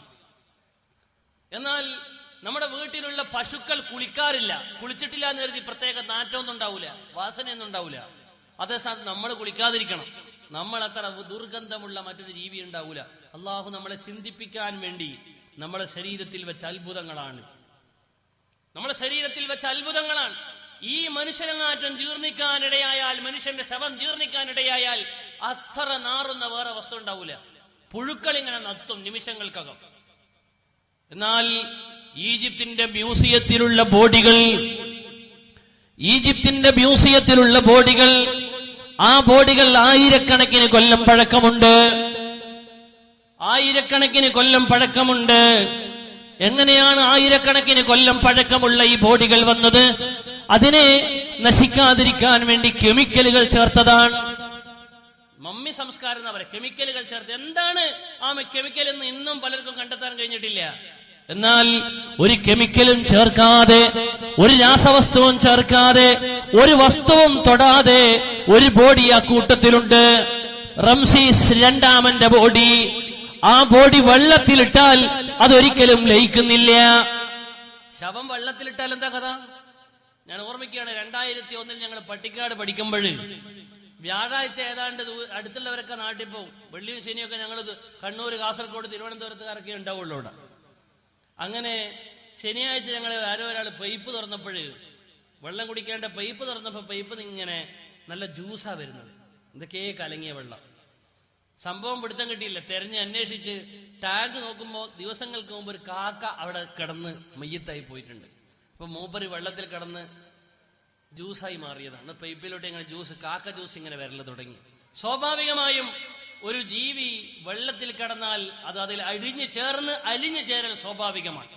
എന്നാൽ ഈജിപ്തിന്റെ മ്യൂസിയത്തിലെ ഈ റംസീസ് രണ്ടാമന്റെ ബോഡി എത്രയോ നൂറ്റാണ്ടുകൾ വെള്ളത്തിൽ കടന്നിട്ടുണ്ട്. ഇന്നും അതിനെ വെള്ളത്തിലിട്ടാൽ അത് ദുർഗന്ധം, അത് വെള്ളത്തിലേക്ക് അലിഞ്ഞു ചേരുന്നില്ല. ആ കാലഘട്ടത്തിൽ അത് വെള്ളത്തിൽ നിന്നപ്പോൾ അതിനെ ഒരു മീനും തിന്നില്ല, ഒരു ജീവിയും അതിനെ തിന്നില്ല. ഇന്നും അതിനെ ഉറുമ്പരിക്കണില്ല. ഒരു കൂറ ചത്താ പോരെ, നിമിഷങ്ങൾക്കകം ഒരുപാട് ഉറുമ്പുകൾ വന്ന് ലാ ഇലാഹ ഇല്ലല്ലാഹ് എന്ന് പറഞ്ഞ് ആ കൂറന്റെ മയ്യത്ത് കൊണ്ടുവന്ന് നമ്മൾ കാണുന്നുണ്ട്, ഇല്ലേ? ലൈനായി വന്ന് ഉറുമ്പുകൾ കൊണ്ടുവന്നതാണ് കൂറന്റെ ശവം, ഏത് ജീവികളുടേതും. എന്നാൽ ഫിർഔൻ എന്ന് പറയുന്ന റംസീസ് രണ്ടാമന്റെ ബോഡി ഒരു എറുമ്പിനും വേണ്ട, ഒരു ജീവജാലത്തിനും വേണ്ട. അതങ്ങനെ കിടക്കുകയാണ്. സഹസ്രാബ്ദങ്ങൾ പഴക്കമുള്ള ഈ ബോഡി വെള്ളത്തിൽ ഇട്ടിട്ട് അതൊരിക്കലും ദ്രവിക്കാതിരിക്കാൻ, ഒരു വിഷജീവി, ഒരു ഇടജീവിയും അതിനെ വന്ന് തിന്നാതിരിക്കാൻ അത് വല്ല റബ്ബറുമാണോ അതോ മനുഷ്യ ബോഡി തന്നെയാണോ? മനുഷ്യ ബോഡി തന്നെയാണ്, റബ്ബറൊന്നുമല്ല. ഈ അത്ഭുതം പരിശോധിക്കാൻ വേണ്ടി ലോകത്തെ നമ്പർ 1 ബോഡി ശാസ്ത്രജ്ഞനായ, ഏറ്റവും വലിയ ബോഡി ശാസ്ത്രജ്ഞനായ, അതേ ക്രിസ്ത്യനായി ജനിച്ചു വളർന്നു വന്ന ഈ ശാസ്ത്രജ്ഞൻ, അദ്ദേഹം ഈജിപ്തിലേക്ക് ക്ഷണിക്കപ്പെട്ടിരിക്കുകയാണ്. ഈ മനുഷ്യന് ഈജിപ്തിലേക്ക് ക്ഷണിക്കപ്പെട്ടിരിക്കുകയാണ്. മോറിസ് ബുക്കായി എന്നാണ് അദ്ദേഹത്തിന്റെ നാമം. മോറിസ് ബുക്കായി ഈജിപ്തിൽ വന്നു. ഈ ബോഡി സസൂക്ഷ്മം പരിശോധിച്ചു. തന്റെ ആവനാഴിയിലെ 18ാമത്തെ അസ്ത്രവും പുറത്തെടുത്തു. എല്ലാ നിലക്കും പരിശോധിച്ചിട്ടും എന്തുകൊണ്ടാണ് ഈ ബോഡി വെള്ളത്തിൽ ദ്രവിക്കാത്തത്? എന്തുകൊണ്ടാണ് ഇതിനെ പുഴുതുന്നാത്തത്? എന്തുകൊണ്ടാണ് ഇതിനെ ഉറുമ്പരിക്കാത്തത് എന്ന് അദ്ദേഹത്തിന് ഉത്തരം കിട്ടിയില്ല. എന്താണിതിൽ വല്ല കെമിക്കലും ചേർത്തിട്ടുണ്ടോ? ഇല്ല തന്നെ. എന്താണ് ഇതിന്റെ കാരണമെന്നറിയാതെ തന്റെ ചിന്താകുലത്തെ പിടിച്ചുലക്കിയ ചോദ്യവുമായി ഈജിപ്ത് വിട്ടുപറഞ്ഞ് യാത്ര ചെയ്യുമ്പോൾ, അദ്ദേഹം വിമാനത്തിൽ യാത്ര ചെയ്യുമ്പോൾ വിമാനത്തിൽ തൊട്ടടുത്തുന്ന ഫസ്റ്റ് ക്ലാസ്സിൽ തന്റെ തൊട്ടടുത്തിരുന്ന ഒരു സൗദിയായ വിദ്യാർത്ഥിയെ, ഒരു അറബി വിദ്യാർത്ഥിയെ പരിചയപ്പെട്ടു. അങ്ങോട്ടും ഇങ്ങോട്ടും രഹസ്യ സംഭാഷണങ്ങൾ നടത്തിയപ്പോൾ, ഉള്ളു തുറന്ന് സംസാരിച്ചപ്പോൾ ഡോക്ടർ മോറിസ് ബുക്കായി തന്നെ പരിചയപ്പെടുത്തി. ഞാൻ നമ്പർ 1 ബോഡി ശാസ്ത്രജ്ഞനാണ്. ഞാൻ ഈജിപ്തിലേക്ക് ഗസ്റ്റായി പോയി വരികയാണ്. ഞാൻ അവിടുത്തെ ബോഡി ശാസ്ത്രജ്ഞനായി അവിടുത്തെ മ്യൂസിയം ഞാൻ പരിശോധിച്ചു. എന്നെ അത്ഭുതപ്പെടുത്തിയൊരു ബോഡി അവിടെയുണ്ട്. എന്റെ എല്ലാ വിവരവും വിനിയോഗിച്ചിട്ടും എനിക്ക് ഉത്തരം കിട്ടാത്തൊരു ബോഡി എവിടെയുണ്ട്. അതെന്നെ അത്ഭുതപ്പെടുത്തി. എനിക്കുത്തരമില്ല. ഏതാണ് ആ ബോഡി? റംസീസ് രണ്ടാമനെന്നാണ് ചരിത്രം അദ്ദേഹത്തെ വിളിക്കുന്നത്. ആ വിവരം മോറിസ് ബുക്കായി അറബി വിദ്യാർത്ഥിയോട് പറഞ്ഞപ്പോൾ അതിൽ വളരെ സിമ്പിളായി ഈ അറബി വിദ്യാർത്ഥി സൗദി ബാലൻ മറുപടി പറയുകയാണ്. അത് പ്രയാസപ്പെടേണ്ടതില്ല, അതിന്റെ ഉത്തരം ഖുർആനിലുണ്ട്. സൂറത്ത് യൂനുസിന്റെ 91-ാമത്തെ വചനം ഓതി കേൾപ്പിക്കൊടുത്തു. എന്താണ് സംഭവം എന്നറിയോ? ഫല്യൗമ നുനജ്ജീക ബിബദനിക ലിതകൂന ലിമൻ ഖൽഫക ആയ വഇന്ന കസീറൻ മിനന്നാസ് അൻ ആയാതിനാ ലഗാഫിലൂൻ. അത്ഭുതങ്ങളുടെ കലവറയായി നിലകൊള്ളുന്ന ചരിത്രത്തിന്റെ അത്ഭുത നിമിഷം ഈ അറബി വിദ്യാർത്ഥി മോറിസ് ബുക്കായിയായി ബന്ധപ്പെടുകയാണ്, ഉള്ളു തുറക്കുകയാണ്.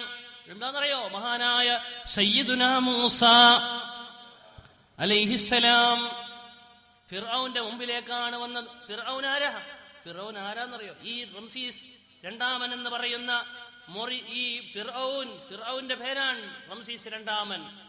ഈ ഫിർഔന്റെ അവസ്ഥ എന്താണെന്നറിയോ?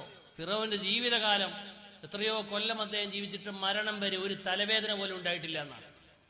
മരണം വരെ ഒരു തലവേദന പോലും ഉണ്ടായിട്ടില്ല. അദ്ദേഹം തന്റെ ജീവിതത്തിൽ മിസ്ർ അടക്കി വാണു.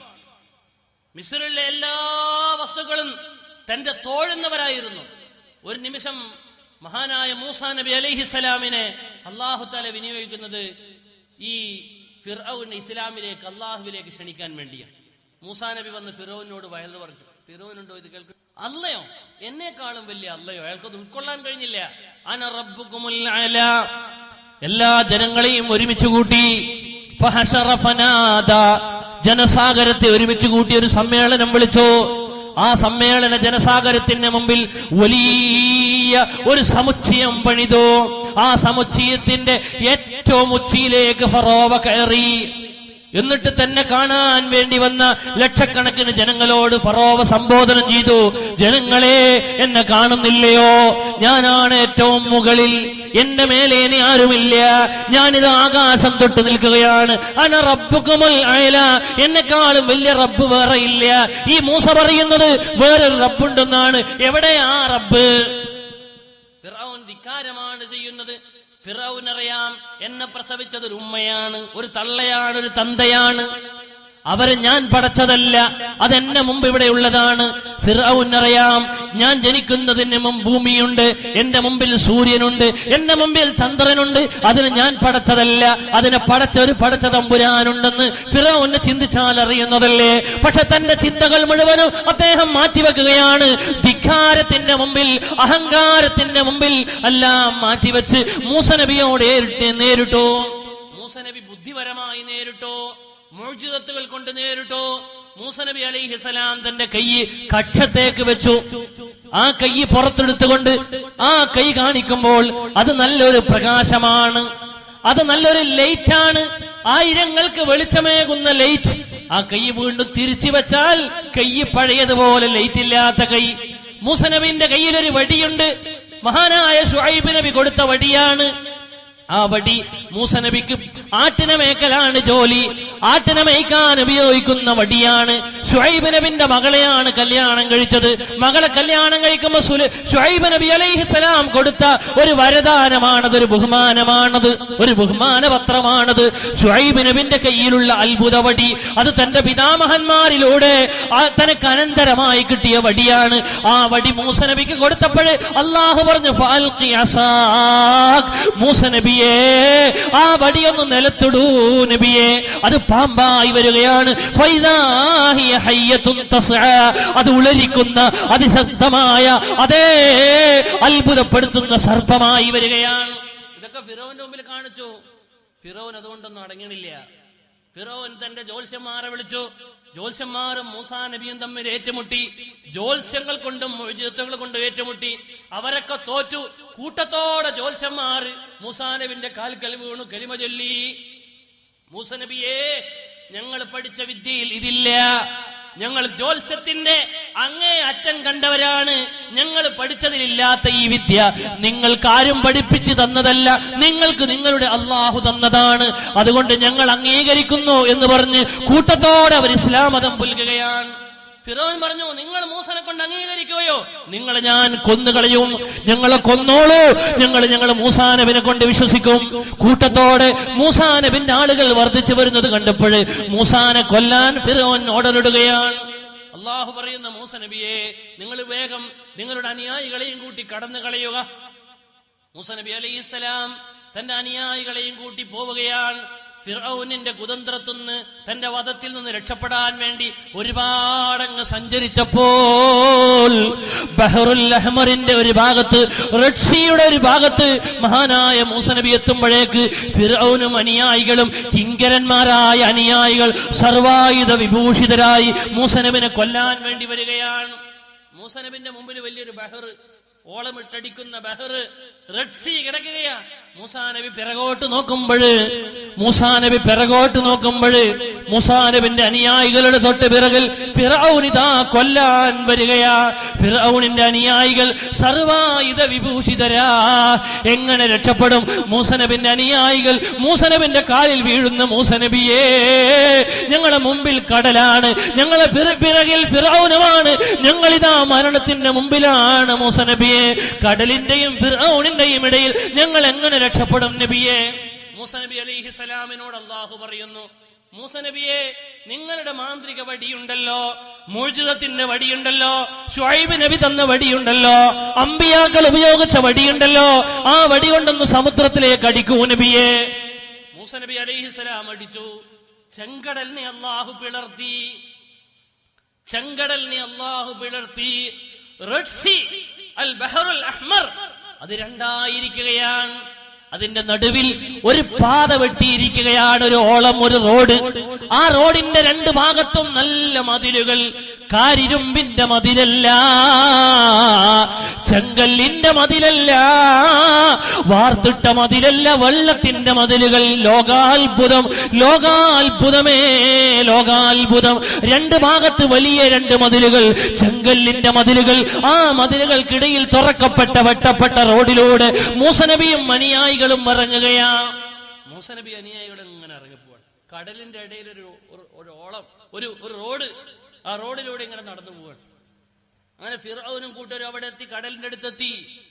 അവരിങ്ങനെ നോക്കുമ്പോ മൂസാ നബിയും അനുയായികളും കടലിന്റെ ഇടയിലൂടെ തുറക്കപ്പെട്ട റോഡിന്റെ മധ്യഭാഗം പിന്നിട്ടിട്ടുണ്ട്.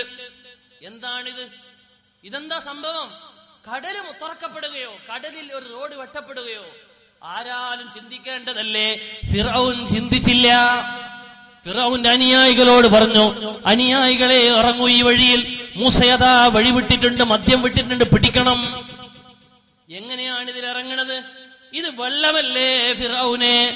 ചുറ്റുഭാഗത്ത് വെള്ളമല്ലേ? അത് പൊട്ടി തകർന്നെങ്കിൽ ഇത് അത്ഭുതമാണെന്ന് ഫിർഔൻ ചിന്തിച്ചില്ല. ഫഅത്ബഅഹു ഫിർഔനു വജുനൂദുഹു ബഗ്യൻ വഅദ്വാ. ഖുർആൻ പറയുകയാണ് സൂറത്ത് യൂനുസ്, ഫഅത്ബഅഹു ഫിർഔനു വജുനൂദുഹു ബഗ്യൻ വഅദ്വാ. ഫിർഔനും കൂട്ടരും ഇറങ്ങി വെള്ളത്തിലേക്ക്, ഈ വഴിയിലേക്ക് ഇറങ്ങിയത് എങ്ങനെയാണെന്നറിയോ? ബഗ്യൻ വഅദ്വൻ. ചിന്തിക്കാതെ ഇറങ്ങിയതാണ്. ചിന്തിച്ചങ്ങ് ഇറങ്ങൂല. ഇത് അപകടമല്ലേ? ഇത് അപകടം നിറഞ്ഞതാണ്. ഇത് മുഅ്ജിസത്താണ്. ഇത് ലോകത്തിന്ന് വരെ കണ്ടിട്ടും കേട്ടിട്ടും ചിന്തിച്ചിട്ടും ഇല്ലാത്തതാണ്. ഇതിലിറങ്ങിയാൽ എന്ത് സംഭവിക്കുമെന്ന് ചിന്തിച്ചൊരു മനുഷ്യർ ഇറങ്ങൂല. പക്ഷെ ഫിർഔൻ ഇറങ്ങിയത് ബഗിയൻ വഅദ്വൻ. ഖുർആൻ പറയുകയാണ് അയാൾക്ക് ദേഷ്യം കൂടിയിട്ട് ഇറങ്ങിയതാണ്. ദേഷ്യം കൂടിയാൽ തൽക്കാലം ചിന്ത മാറി നിൽക്കും. ദേഷ്യവും ചിന്തയും ഒരുമിച്ച് കൂടൂല. ദേഷ്യം പിടിക്കുന്ന സമയത്ത് ഖാദി വിധിക്കാൻ പാടില്ല എന്നാണ്. ഖാദിയാരുടെ അടുത്തൊരു മസാലയും കൊണ്ടുപോയി. ഖാദിയാർക്ക് ദേഷ്യം പിടിച്ച സമയമാണെങ്കിൽ കേസ് ഇങ്ങോട്ട് എടുക്കാൻ പാടില്ല. മാത്രമല്ല പരിശുദ്ധ ഇസ്ലാം ഒരുപാട് ദേഷ്യവുമായി ബന്ധപ്പെട്ട പാഠങ്ങൾ പഠിപ്പിക്കുന്നുണ്ട്.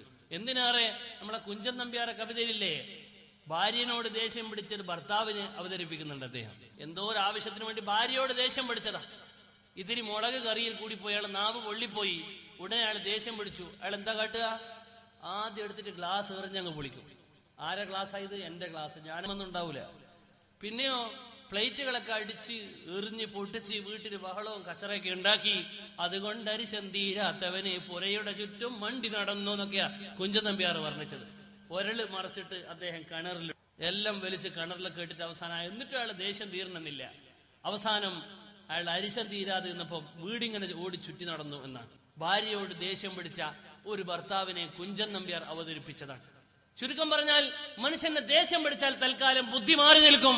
ഫിറൗന് അതിശക്തമായ ദേഷ്യം മൂസാ നബിയോട് കടന്നു പിടിച്ചത് കൊണ്ടാണ് അയാളുടെ ചിന്ത മാറി നിന്നത്. അതുകൊണ്ടാണ് ആ വഴിയിലേക്ക് ഇറങ്ങിയത് എന്ന് ഖുർആൻ ഇറങ്ങി. ഏതാണ്ട് അയാളും സൈന്യവും മധ്യത്തിലെത്തിയപ്പോൾ മൂസാ നബിയും സൈന്യവും മറുകര പ്രാപിച്ചപ്പോൾ മൂസാ നബി മറുകരയിൽ നിന്ന് രണ്ടാമതും അടിച്ചപ്പം പൊട്ടി മതിലങ്ങ് പൊട്ടിയാൽ ഫിറൗന് അനുയായികളെ മുഴുവനും വെള്ളത്തിലാണ്. എന്താ ഇനി അവസ്ഥ? ഇനി രക്ഷപ്പെടാൻ ഒരേ ഒരു മാർഗ്ഗമുള്ളൂ, നീന്തൽ. അത് അയാൾക്ക് അറിയാൻ ചെയ്യും. അതിങ്ങളൊക്കെ അവിടെ മുങ്ങി ചത്തു.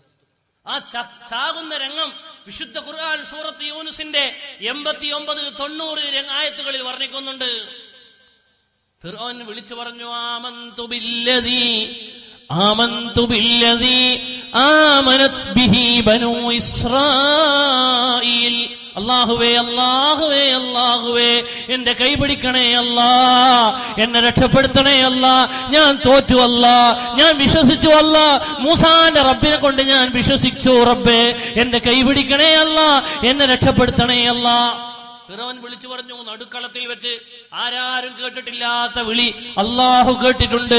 അല്ലാഹു അത് ഉദ്ധരിക്കുകയാണ് മാലോകരോട്. അല്ലാഹു തിരിച്ച് ഫിറൗനോട് ചോദിച്ചു,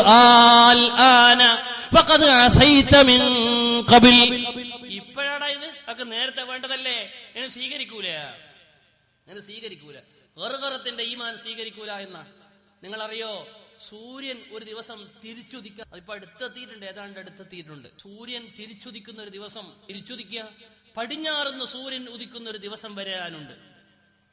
കഴിഞ്ഞ 4-5 വർഷം മുമ്പ് സൂര്യൻ പടിഞ്ഞാറുന്ന് ഉദിക്കും എന്നൊക്കെ പറഞ്ഞ് ചില കിംവദന്തികൾ പരന്നിരുന്നു. എന്നാൽ യാഥാർത്ഥ്യം അടുത്തെത്തിയിട്ടുണ്ട്. ഇസ്രായേൽ എന്ന് പറയുന്ന ഒരു ജൂതരാഷ്ട്രം, അത് പ്രവാചകന്റെ ഹദീസിൽ വന്നതാണ്. ഇറാഖിന്റെ അമേരിക്കന്റെ ഉപരോധം, അത് ഇമാം മുസ്ലിം റിപ്പോർട്ട് ചെയ്യുന്ന ഹദീസിലുള്ളതാണ്. ലുദ് ഗേറ്റ് എന്ന് പറയുന്ന ഒരു വിമാനത്താവളം, അത് ഇമാം ബുഖാരി റിപ്പോർട്ട് ചെയ്തതാണ്. സുമ്മ യഖ്തുലുഹു ബിബാബി ലുദ്, ബുഖാരിന്റെ ഹദീസാണ്. അതൊക്കെ ഇവിടെ വന്നു കഴിഞ്ഞു. ഒരു വിമാനത്താവളമുണ്ട്, സുമ്മ യഖ്തുലുഹു ബിബാബി ലുദ്. ലോഡ് എന്ന ഇസ്രായേലിന്റെ അന്താരാഷ്ട്ര വിമാനത്താവളം, അത് ബാബുലുദ്ദാണ്, ലുദ് ഗേറ്റ്. ബുഖാരി റിപ്പോർട്ട് ചെയ്തതാണ്. അതൊക്കെ ഇവിടെ വന്നു കഴിഞ്ഞു.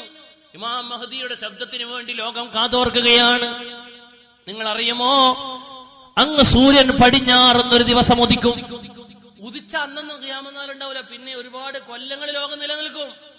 ആ സൂര്യൻ പടിഞ്ഞാറുന്ന് ഉദിക്കലോടെ എല്ലാ പള്ളികളും 2 നിലയും 3 നിലയും എടുക്കേണ്ടി വരും. ഒരു മനുഷ്യനും പള്ളിയിൽ വരാതിരിക്കൂല.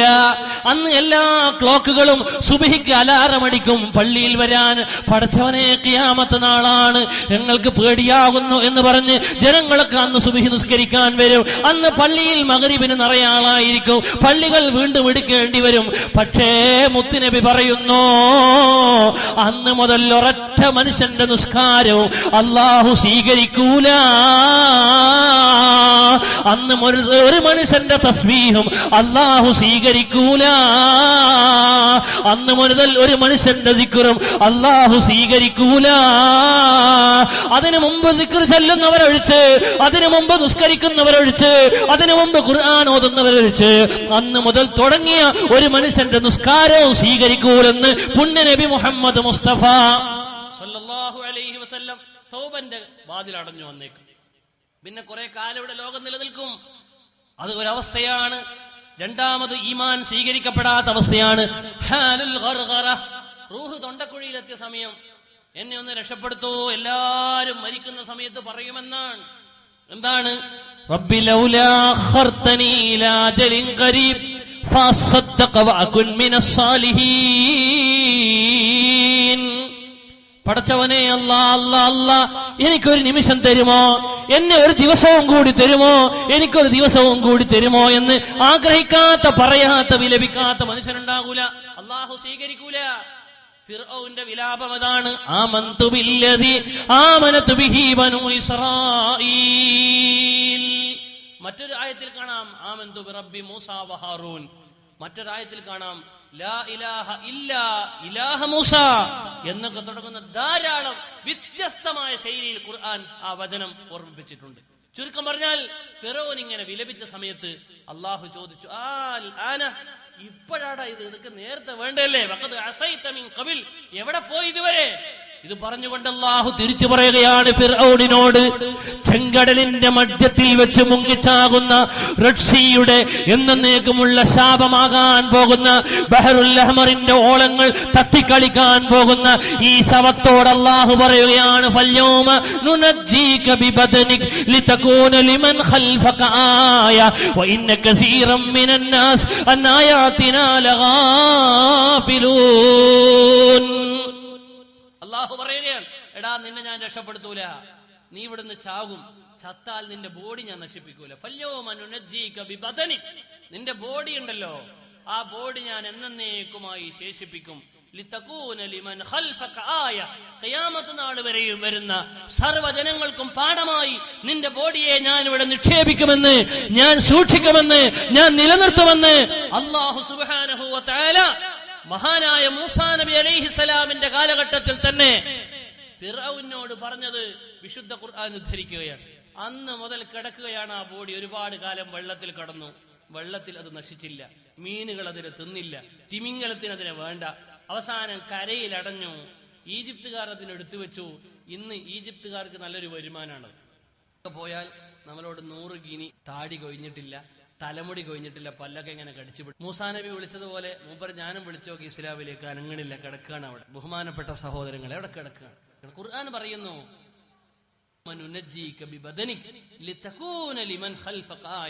ഖിയാമത്ത് നാൾ വരെയുള്ള ജനങ്ങൾക്ക് പാഠമായി ഞാൻ നിന്നെ ശേഷിപ്പിക്കുമെന്ന്. നിങ്ങൾ ആലോചിച്ച് നോക്കൂ, ഈജിപ്തുകാർക്ക് 2 ലിറ്റർ പെട്രോൾ അവിടെ ഒഴിച്ചു. അമേരിക്കക്കാർ വന്നിട്ട് 2 ലിറ്റർ പെട്രോൾ അതിന്റെ മേലെ ഒഴിച്ചാൽ, ജൂതന്മാർക്ക് വന്നിട്ട് 2 ലിറ്റർ പെട്രോൾ അതിനൊഴിച്ച് തീയങ്ങ് കൊടുത്താൽ അത് കത്തിപ്പോകും. അത് കത്തി നശിച്ചു പോയാൽ ഖിയാമത്ത് നാൾ വരെ ശേഷിക്കുക എന്ന വിശുദ്ധ ഖുർആന്റെ പ്രഖ്യാപനം നഷ്ടപ്പെടും. വിശുദ്ധ ഇസ്ലാം ലോകത്തുനിന്ന് താത്വികമായി പരാജയപ്പെടും. മുസ്ലിമീങ്ങൾ പിന്നെ പരാജയപ്പെടാൻ വേറെന്തെങ്കിലും വേണോ? ഇസ്ലാമിനെ നശിപ്പിക്കാൻ അമേരിക്ക അഫ്ഗാനിസ്ഥാനിൽ ബോംബിടുവൊന്നും വേണ്ട, ഇറാഖിലെ പാവപ്പെട്ട ജനങ്ങളെ കൊന്നൊടുക്കൊന്നും വേണ്ട. ഇസ്ലാമിനെ നശിപ്പിക്കാൻ വേണ്ടി ഇസ്ലാമിക രാഷ്ട്രങ്ങൾ മുഴുവനും വെട്ടിപ്പിടിക്കാൻ അമേരിക്കയും ജൂതരാഷ്ട്രവും ശ്രമിക്കൊന്നും വേണ്ട. ഈ ബോഡി നശിപ്പിച്ചാൽ മതി. ഇസ്ലാം തോറ്റു. ഇസ്ലാം തോറ്റു. എന്തേ 2 ലിറ്റർ പെട്രോൾ കിട്ടാത്തത്? കിട്ടിയിട്ട് കാര്യമൊന്നുമില്ല, കത്തൂല. 2 ലിറ്റർ പെട്രോൾ ആ ബോഡിയുടെ മേക്കൊഴിച്ചാൽ ഇസ്ലാം ഒന്നും കൂടി വരികയാണ് വാനത്തേക്ക്. അത് കത്തൂല. അത് ഖുർആൻ പറഞ്ഞതല്ലേ. ഡോക്ടർ മോറിസ് ബുഖാരി പറയുകയാണ്, എന്നെ അത്ഭുതപ്പെടുത്തി. ഈ സൗദിയിലെ വിദ്യാർത്ഥി വിശുദ്ധ ഖുർആനിന്റെ സൂറത്ത് യൂനുസിന്റെ 92ാമത്തെ ഈ വചനം ഓതി കേൾപ്പിച്ചപ്പോൾ അദ്ദേഹം ഖുർആന്റെ മുമ്പിൽ നമ്രശിരസ്കനായി. അദ്ദേഹം അറബി പഠിച്ചു, ഖുർആൻ പഠിച്ചു, ഇസ്ലാമിലേക്ക് അദ്ദേഹം വന്നു. ഇസ്ലാമിനെ പറ്റി അദ്ദേഹം ഗ്രന്ഥങ്ങൾ എഴുതി. അങ്ങനെ എത്ര ആയിരങ്ങളാ ഈ പരിശുദ്ധ ഖുർആൻ കണ്ടുകൊണ്ട് പരിശുദ്ധ ഇസ്ലാമിലേക്ക് കടന്നു വന്നത്. യുദില്ലു ബിഹി കസീറാ വയഹ്ദീ ബിഹി കസീറാ വമാ യുദില്ലു ബിഹി ഇല്ലൽ ഫാസിഖീൻ. എത്ര ഖുർആൻ ഓതിയിട്ടും നന്നാകാത്ത ഹംക്കുകളുണ്ടാവും. അല്ലാഹു നമ്മളൊക്കെ അതിൽ നിന്ന് കാത്തു രക്ഷിക്കുമാറാവട്ടെ. നമ്മുടെ വീട്ടിൽ ഖുർആനില്ലേ? ഡോക്ടർ മോറീസ് ബുക്കായി അത്ഭുതപ്പെടുത്തിയ ഖുർആൻ എന്റെയും നിങ്ങളുടെയും വീട്ടിലില്ലേ? മൊബൈലിലില്ലേ? അളമാറയിലില്ലേ? കമ്പ്യൂട്ടറിലില്ലേ? പള്ളികളുടെ ചുമരുകളിലില്ലേ? അറബികൾ ഫ്രീ തന്ന ഖുർആനില്ലേ? ഒന്നോതാൻ ഒഴിവുണ്ടോ? ഒരായത്തിന്റെ ആഴം പോലും ഞാനും നിങ്ങളും പഠിച്ചോ? 90 വയസ്സ് കഴിഞ്ഞ ഉപ്പമാരെ, 70 വയസ്സ് കഴിഞ്ഞ ഉപ്പമാരെ, 50 വയസ്സ് കഴിഞ്ഞ മധ്യവയസ്കരെ, 30 വയസ്സുള്ള എന്റെ ചെറുപ്പക്കാരാ, വാട്സപ്പിന്റെ ഫേസ്ബുക്കിന്റെ വിരൽ തുമ്പിൽ ലോകത്തെ കീഴടക്കിയ എന്റെ പൊന്നു 22കാരാ, മോറീസ് ബുക്കായി അത്ഭുതപ്പെടുത്തിയ ഖുർആൻ ഉണ്ടല്ലോ, അമേരിക്കയുടെ ശാസ്ത്രശാലകളിൽ ഇന്നും അത്ഭുതത്തോടെ അവർ പഠിക്കാൻ വേണ്ടി റിസർച്ച് ചെയ്തുകൊണ്ടിരിക്കുന്ന ഖുർആൻ ഉണ്ടല്ലോ, 6000 ചില്ലാൻ ആയത്തുകളുള്ള ഖുർആൻ ഉണ്ടല്ലോ, അള്ളാഹു ഭൂമിയിലേക്ക് അവതരിപ്പിച്ച ഖുർആൻ ഉണ്ടല്ലോ, സമുദ്രത്തിന്റെ ആഴിയെ പറ്റി പറയുന്ന ഖുർആൻ ഉണ്ടല്ലോ, സമുദ്രത്തിന്റെ ആഴിയിലുള്ള നീലത്തിമിംഗലത്തെ സംബന്ധിച്ച്, വൈറ്റ് തിമിംഗലത്തെ സംബന്ധിച്ച്, റെഡ് തിമിംഗലത്തെ സംബന്ധിച്ച്, അതിന്റെ അത്ഭുതത്തെ സംബന്ധിച്ച്, അതിന്റെ ഭക്ഷണത്തെ സംബന്ധിച്ച്, അതിന്റെ ജീവിതത്തെ സംബന്ധിച്ച്, അതിന്റെ വെള്ളത്തെ സംബന്ധിച്ച്, അത് ഓരോ നേരവും ഊറ്റിയെടുക്കുന്ന, ഓരോ നേരവും ശേഖരിച്ചു വെക്കുന്ന വെള്ളത്തെ സംബന്ധിച്ച് പറയുന്ന ഖുർആൻ ഉണ്ടല്ലോ. കടലിന്റെ ശാസ്ത്രത്തിൽ അതേ 19ാം നൂറ്റാണ്ടിൽ മാത്രം കണ്ടെത്തിയ 100 കണക്കിന് ശാസ്ത്രശാഖകൾ ലോകത്തോട് വിളിച്ചു പറഞ്ഞ ഖുർആൻ ഉണ്ടല്ലോ. ആ ഖുർആനിന്റെ ഒരായത്തിന്റെ അർത്ഥം എന്റെ ജീവിതത്തിൽ ഞാൻ പഠിച്ചോ മുഅ്മിനേ? ഒരായത്തെങ്കിലും റിസർച്ച് ചെയ്യാൻ ഇന്നേ വരെ ഈ താടി നിരച്ച, ഈ മുടി നിരച്ച പ്രായത്തിൽ എനിക്കും നിങ്ങൾക്കും സാധിച്ചോ മുസ്ലിമേ? എവിടെയാണ് നമ്മൾ ജീവിക്കുന്നത്? അവലം നുഅമ്മിർകും മാ യതദക്കറു ഫീഹി മൻ തദക്കർ വജാഅകുമുൻ നദീർ. ഖുർആൻ പറയുകയാണ്, എടാ നിരച്ചില്ലേ? ഞാൻ പറയണല്ല, ഇത് സലീം ഫൈസിന്റെ ഭാഷയിൽ, ഇത് ഖുർആന്റെ ഭാഷയാണ്. വജാഅകും, നിങ്ങൾക്ക് എത്തിയില്ലേ അന്നദീറു, നിര. താടിയും മുടിയും നിരച്ചില്ലേ? എന്താ ചിന്തിക്കാത്തത്? അവലം നുഅമ്മിർകും മാ യതദക്കറു ഫീഹി മൻ തദക്കർ. എത്ര ആയുസാടാ നീ തിന്ന് ജീവിച്ചത്? എന്റെ ആയുസ് എത്ര വിനിയോഗിച്ചു? ഈ ആയുസിൽ നീ എന്തു ചെയ്തു എന്ന് അള്ളാഹു ചോദിക്കുകയാണ്. മുത്തുമോമിനീങ്ങളുടെ ഖൽബിനോട്, മനസാക്ഷിയോട് ഞാൻ എന്നോടും എന്റെ പ്രിയപ്പെട്ട സഹോദരങ്ങളോടും പങ്കുവെക്കുകയാണ്. ഖുർആൻ അത്ഭുതമാണ്. അത്ഭുതം, അത്ഭുതം, മഹാത്ഭുതം. മഹാനായ സയ്യിദുനാ അബൂ യസീദുൽ ബിസ്താമി റളിയല്ലാഹു അൻഹു തങ്ങളവരുടെ ഒരു വീട്ടിൽ കക്കാൻ പോയി. പാതിരാക്ക് ഓട് പൊന്തിച്ച്, ഓല പൊന്തിച്ച് വീട്ടിന്റെ ഉള്ളിലേക്ക് ആ വീട്ടിലുള്ള ഡ്രസ്സുകൾ കൊള്ളയടിക്കാൻ. പഴയ കാലത്ത് ഒരു തുണി കക്കുക എന്നൊക്കെ പറഞ്ഞ വലിയ കളവാ അല്ലേ? കഫംപടവ കള്ളന്മാരൊക്കെ കഥ പറയുന്നുണ്ട് കിതാബുകളിൽ. മയ്യത്ത് കഫൻ ചെയ്താല് കബറിൽ കൊണ്ടേക്കും. പാതിരാക്ക് കബർ മാന്തിയിട്ട് മയ്യത്തിനെ ചുറ്റിയ ലിനൻ ഷർട്ട് പീസിൽ ആരെങ്കിലും മയ്യത്തിനെ കഫൻ ചെയ്യും. ഒരു ഷർട്ട് പീസിന് എത്രയാ വില? അത്ഭുതപ്പെടുത്തുന്ന വിലകളാണ്. എന്നാൽ ഒരു മയ്യത്തിനെ പൊതിയുന്ന തുണിയോ? ആരാണ് മയ്യത്ത്? വലിയ ലോകം അടക്കി ഭരണാധികാരിന്റെ മയ്യത്ത്, സൗദി രാജാവിന്റെ മയ്യത്തും, വലിയ വലിയ 100 കണക്കിന്. ആ കഫംപടവ കക്കാൻ നടന്ന കള്ളന്മാരുടെ കഥ കിതാബിൽ പറയുന്നത്. നമ്മളിപ്പോ മൂക്കത്ത് വരും, പക്ഷേ ഒരു 40 വയസ്സുള്ള ആളുകളൊന്നും അങ്ങനെ ചിന്തിക്കൂല.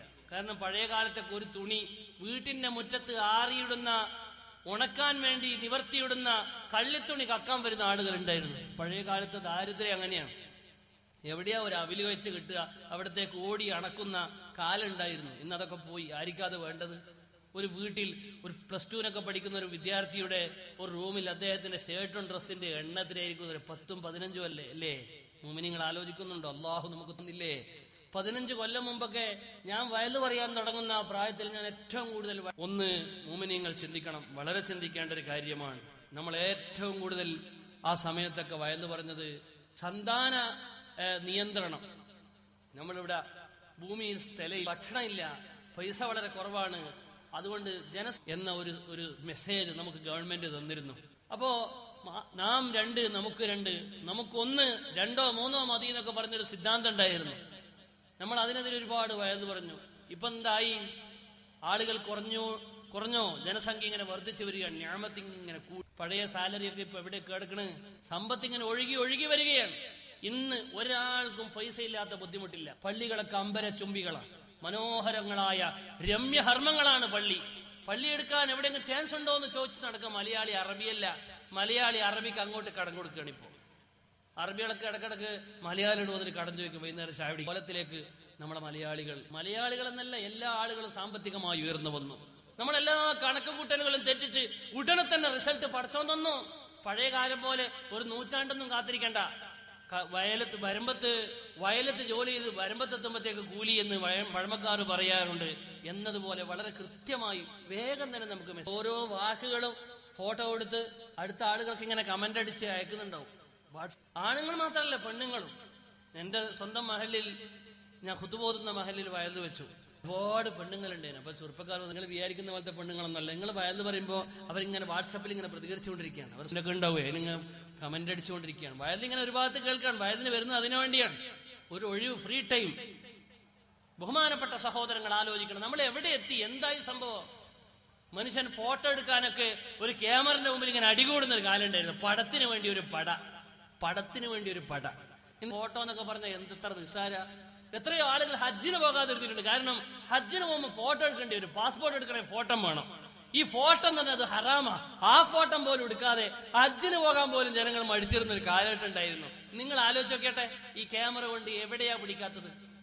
നമ്മൾ എവിടെ കയറി പോകുമ്പോഴും എല്ലാ വീട്ടിന്റെ മുന്നിലുണ്ട് എല്ലാ വീട്ടിന്റെ മുമ്പിലും കള്ള ക്യാമറയാണ്. സർവ്വ സ്ഥലത്തും എല്ലാം അത്ര മാറിയിട്ടുണ്ട് ലോകം. ഈ മാറലുകളൊക്കെ നാശത്തിലാണ്, ഈ മാറ്റങ്ങളൊക്കെ നാശത്തിലാണ്. ഒന്നുപോലും ഖൈറില്ല. ഖൈറിന്റെ തെരി ഒരു ഭാഗത്തും നമുക്ക് കാണാൻ സാധ്യമല്ല. അല്ലാഹുവേ കാക്കണേ തമ്പുരാനെ, അല്ലാഹുവേ കാക്കണേ തമ്പുരാനെ. ഖൈറിന്റെ തെരി പോലും ഇല്ലാത്ത വിധം ലോകം നാശത്തിലാണ്. എന്റെ ചെറുപ്പക്കാരാ, എന്റെ സംസാരം ശ്രവിക്കുന്ന ഈമാനുള്ള ബുദ്ധിയുള്ള മുഅ്മിനീങ്ങളെ, അല്ലാഹുവിന്റെ ഖുർആൻ, ആ ഖുർആൻ എന്തെന്നറിയുമോ? മഹാനായ അബൂ യസീദുൽ ബിസ്താമി റളിയല്ലാഹു അൻഹു ഒരു വീട്ടിന്റെ മുകളിലേക്ക്, ആ വീട്ടിന്റെ ഓലകൾ പൊന്തിച്ചുകൊണ്ട് വീട്ടിന്റെ ഉള്ളിലേക്ക് ചാടാൻ വേണ്ടി ചുമരിലേക്ക് ഇറങ്ങുകയാ. എന്തിന്? ആ വീട് കൊള്ളയടിക്കാൻ. അബൂ യസീദുൽ ബിസ്താമി പാതിരാ സമയത്ത് വളരെ മോശക്കാരനായി കൊള്ളക്കാരനായി ജീവിക്കുന്ന തന്റെ പ്രായത്തിൽ അബൂ യസീദുൽ ബിസ്താമി ആ വീട്ടിന്റെ ഉള്ളിൽ നോക്കുമ്പോൾ പാതിരാവിന്റെ നിശയുടെ നിശബ്ദതയിൽ കൂരിരുട്ടുള്ള രാത്രിയിൽ ഒരു മൂലയിൽ ഇരുന്ന ഒരു ഉമ്മാമ ഇങ്ങനെ ഖുർആൻ ഓതുകയാണ്. ആ ഖുർആനിന്റെ ഒരായത്ത് അബൂ യസീദുൽ ബിസ്താമി റളിയല്ലാഹു അൻഹു കേൾക്കുകയാണ്. അത് കേട്ടപ്പോൾ തന്റെ മനസ്സിലങ്ങ് അടിച്ചുപോയി. ആ അടിയാണ് അബൂ യസീദുൽ ബിസ്താമിയെ പിന്നെ ലോകം മാറ്റിമറിച്ചത്. ലോകം കണ്ട സൂഫിയായി മാറി. തന്റെ ചിന്ത മുഴുവനും മാറിപ്പോയി. ഏതാണ് ആയത്തെന്നറിയുമോ? ഞാൻ നേരത്തെ ഓതിയ ആയത്താണ്. അലം യഅനി ലില്ലദീന ആമനൂ അൻ തഖ്ശഅ ഖുലൂബുഹും ലിദിക്രില്ലാഹ്. അലം യഅനി ലില്ലദീന ആമനൂ അലം അൻ തഖ്ശഅ ഖുലൂബുഹും ലിദിക്രില്ലാഹ്. എടോ, നിങ്ങൾ കണ്ടിട്ടില്ലേ പത്രങ്ങളിൽ ദിവസവും ഒരു മത്സ്യത്തെ പിടിച്ചു. ആ മത്സ്യത്തിന്റെ പുറത്ത് എഴുതി വെച്ചിട്ടുണ്ട് അല്ലാഹു. ആ മത്സ്യത്തിന്റെ മറുവശത്ത് എഴുതി വെച്ചിട്ടുണ്ട് മുഹമ്മദ്. അതൊരു കുട്ടിക്ക് കിട്ടി.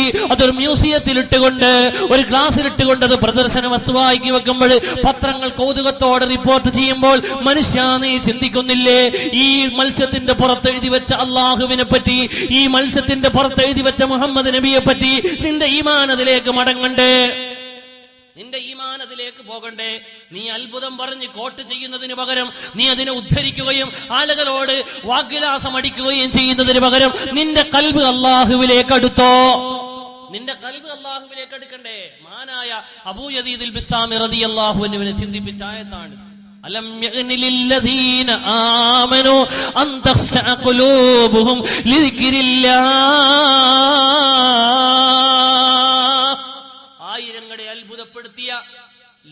ആയിരങ്ങളെ അത്ഭുതപ്പെടുത്തിയ പതിനായിരങ്ങളെ അത്ഭുതപ്പെടുത്തിയ പരിശുദ്ധ ഖുർആൻ. ആ ഖുർആനിലൂടെ പലരും ഇസ്ലാമിന്റെ തീരത്തേക്ക്, അള്ളാഹുവിലേക്ക് ആനയിച്ചടുത്തു വന്നെങ്കിൽ എന്റെ പ്രിയപ്പെട്ട സത്യവിശ്വാസികളെ, ആ ഖുർആൻ ഞാനും നിങ്ങളും പുണരണം. അള്ളാഹു തൗഫീഖ് നൽകട്ടെ. ആമീൻ പറയാൻ പോലും പിശുക്ക് കാണിക്കുന്നുണ്ടോ? പഠിക്കണം. ആ ഖുർആൻ നമ്മൾ ഓതണം. അള്ളാഹു തൗഫീഖ് തരട്ടെ. എന്താ അതിന് വേണ്ടത്? അതുകൂടി പറയാം. ഓതണമെന്ന് മാത്രം പറഞ്ഞ് വൃത്തിയല്ലോ. എന്താ അതിന് വേണ്ടത്? അതിന് വേണ്ടത് എന്താ വരുന്നതെന്ന് ഞാനിവിടെ പറയേണ്ട. ബഹുമാനപ്പെട്ട ഉമ്മമാരോട് പ്രത്യേകിച്ചും എന്റെ സഹോദരങ്ങളോട് പ്രത്യേകിച്ചും ഞാൻ പറയട്ടെ, പഴയ കാലത്ത് ഖുർആൻ ഓതാത്തൊരു വീടില്ല, ഉണ്ടോ? ഖുർആൻ മഗ്രിബായാൽ നിസ്കാരം കഴിഞ്ഞ ഉടനെ യാസീനോതും തബാറക്കയോതും. അത് ഖബറിൽ രക്ഷപ്പെടുത്തുന്ന സൂറത്താണ്. തബാറക്കയോതും മാത്രമല്ല, ഉടനെ മുഹീദ്ദീൻ മാല പാടും, നഫീസത്ത് മാല പാടും. ഇതാണ് നമ്മുടെ പഴമക്കാരുടെ പതിവെങ്കിൽ ഇന്ന് എവിടെയെങ്കിലും ഒരു യാസീൻ ഓതുന്ന വീടുണ്ടോ? മുഹീദ്ദീൻ മാലയിലെ 4 വരി കാണാതെ ചൊല്ലാൻ അറിയുന്ന ആളുകൾ എത്രയുണ്ട് നമ്മുടെ കൂട്ടത്തിൽ? നമ്മളതൊക്കെ എടുത്ത് പഴഞ്ചനായി പോയി. മഗ്രിബാവുമ്പോ കുളിച്ച് നിസ്കരിച്ച് ഉടനെ TV ഓണാക്കാൻ, നിസ്കാരമൊക്കെ റെഡി ആയിട്ടുണ്ട്, TV ഓൺ ചെയ്യുകയാണ്, പത്രങ്ങൾ വായിക്കുകയാണ്. എല്ലാ സൗകര്യങ്ങളും നമുക്ക് വന്നു, എല്ലാം അറിയാനുള്ള സംവിധാനങ്ങൾ വന്നു, എല്ലാം കാണാനുള്ള സംവിധാനങ്ങൾ വന്നു. ഈ സംവിധാനങ്ങൾ നമ്മളെ ചിന്തിപ്പിച്ചില്ല, അള്ളാഹുവിലേക്ക് അടുപ്പിച്ചില്ല, അള്ളാഹുമായി നമ്മൾ അകലപ്പെടുത്തിയിരിക്കുകയാണ്. നമ്മളെ ശരിക്കും ചിന്തിപ്പിക്കലേ വേണ്ടത്. ഖുർആനിന്റെ ഓരോന്നിനും പുതിയ പഠനങ്ങൾ മുഴുവനും നമ്മളെ ചിന്തിപ്പിക്കുകയായിരുന്നു വേണ്ടത്. എന്താ? സൂറത്ത് ഖാഫിൽ അല്ലാഹു പറയുന്നത് കാണാം, ശ്രദ്ധിക്കണം. ബിസ്മില്ലാഹിർ റഹ്മാനിർ റഹീം.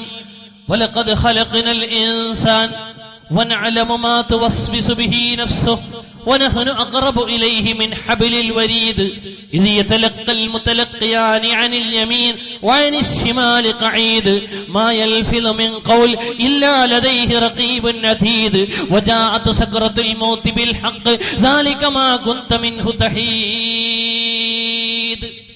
എന്താ ഈ ആയത്തിൽ പറഞ്ഞു അറിയോ? അത്ഭുതമാണ്. അങ്ങനെ അല്ലാഹു സൃഷ്ടിച്ചു. ഒരു ചെറിയ പൊന്നുമോന് ഭൂമിയിൽ വന്നു. ഈ ഭൂമിയിൽ വരുമ്പോ കുട്ടിന്റെ ഇടത്തും വലത്തും 2 ആളുകൾ ഇങ്ങനെ നടക്കുകയാണ്. ആ കുട്ടി ചെയ്യുന്നത് മുഴുവനും റെക്കോർഡാണ്. എല്ലാ വാക്കുകളും ശരിത്തു, അകൽത്തു, തിന്നു, കുടിച്ചു, നടന്നു, ഈ പറയുന്നത് മുഴുവൻ റെക്കോർഡ് ചെയ്യും. ഒരു മനുഷ്യന്റെ ആയുസ് മുഴുവനും റെക്കോർഡ് ചെയ്ത് കിതാബായി നാളെ മഹ്ശറിലേക്ക് കൊണ്ടുവരും. വജാഅത് കുല്ലു നഫ്സിൻ മഅഹാ സായിഖും വശഹീദ്.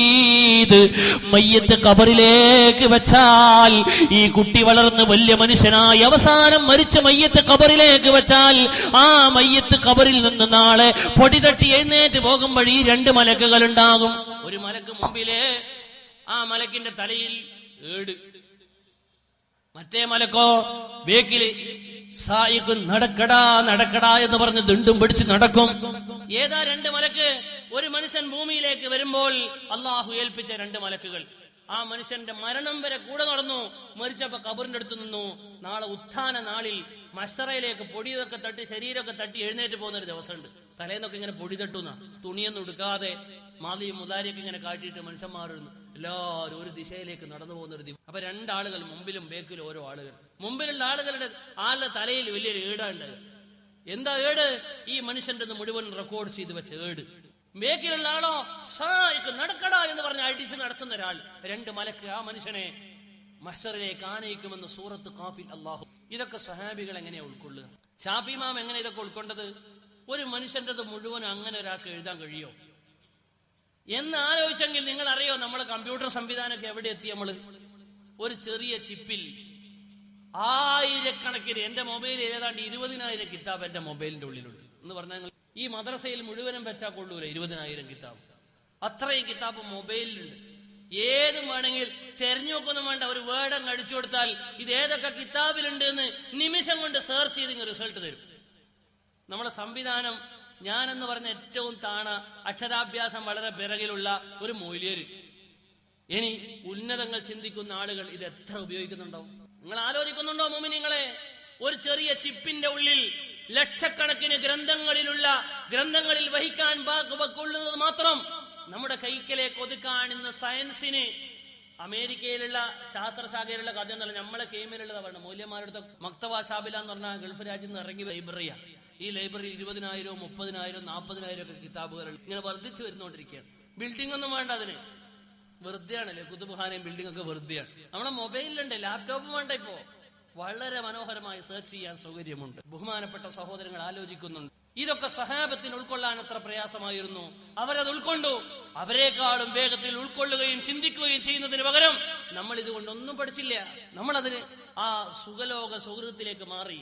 മുഹമ്മദ് മുസ്തഫ, സയ്യിദുനാ മുഹമ്മദ് മുസ്തഫ സല്ലല്ലാഹു അലൈഹി വസല്ലം പറഞ്ഞു, വെള്ളിയാഴ്ച ദിവസം ഇദാ കാന യൗമുൽ ജുമുഅ, വെള്ളിയാഴ്ച ദിവസത്തിന്റെ മഗ്രിബായാൽ, വെള്ളിയാഴ്ച രാവ്, കാസർഗോഡ് അങ്ങനല്ലേ പറയാ, വെള്ളിയാഴ്ച രാവ്, വ്യാഴാഴ്ച അസ്തമിച്ച അല്ലേ, വ്യാഴാഴ്ച രാവ്, വ്യാഴാഴ്ച അസ്തമിച്ച സമയം വെള്ളിയാഴ്ച മഗ്രിബിന്റെ സമയമായാൽ, വെള്ളിയാഴ്ച രാവായാൽ, അള്ളാഹുവിന്റെ റസൂല് 14 നൂറ്റാണ്ട് മുമ്പ് പറയാൻ, ഫാക്സിറൂ മിനസ്സലാത്തി അലൈ, വെള്ളിയാഴ്ച രാവും വെള്ളിയാഴ്ച പകലും നിങ്ങൾ എനിക്ക് സ്വലാത്ത് വർദ്ധിപ്പിക്കണേ.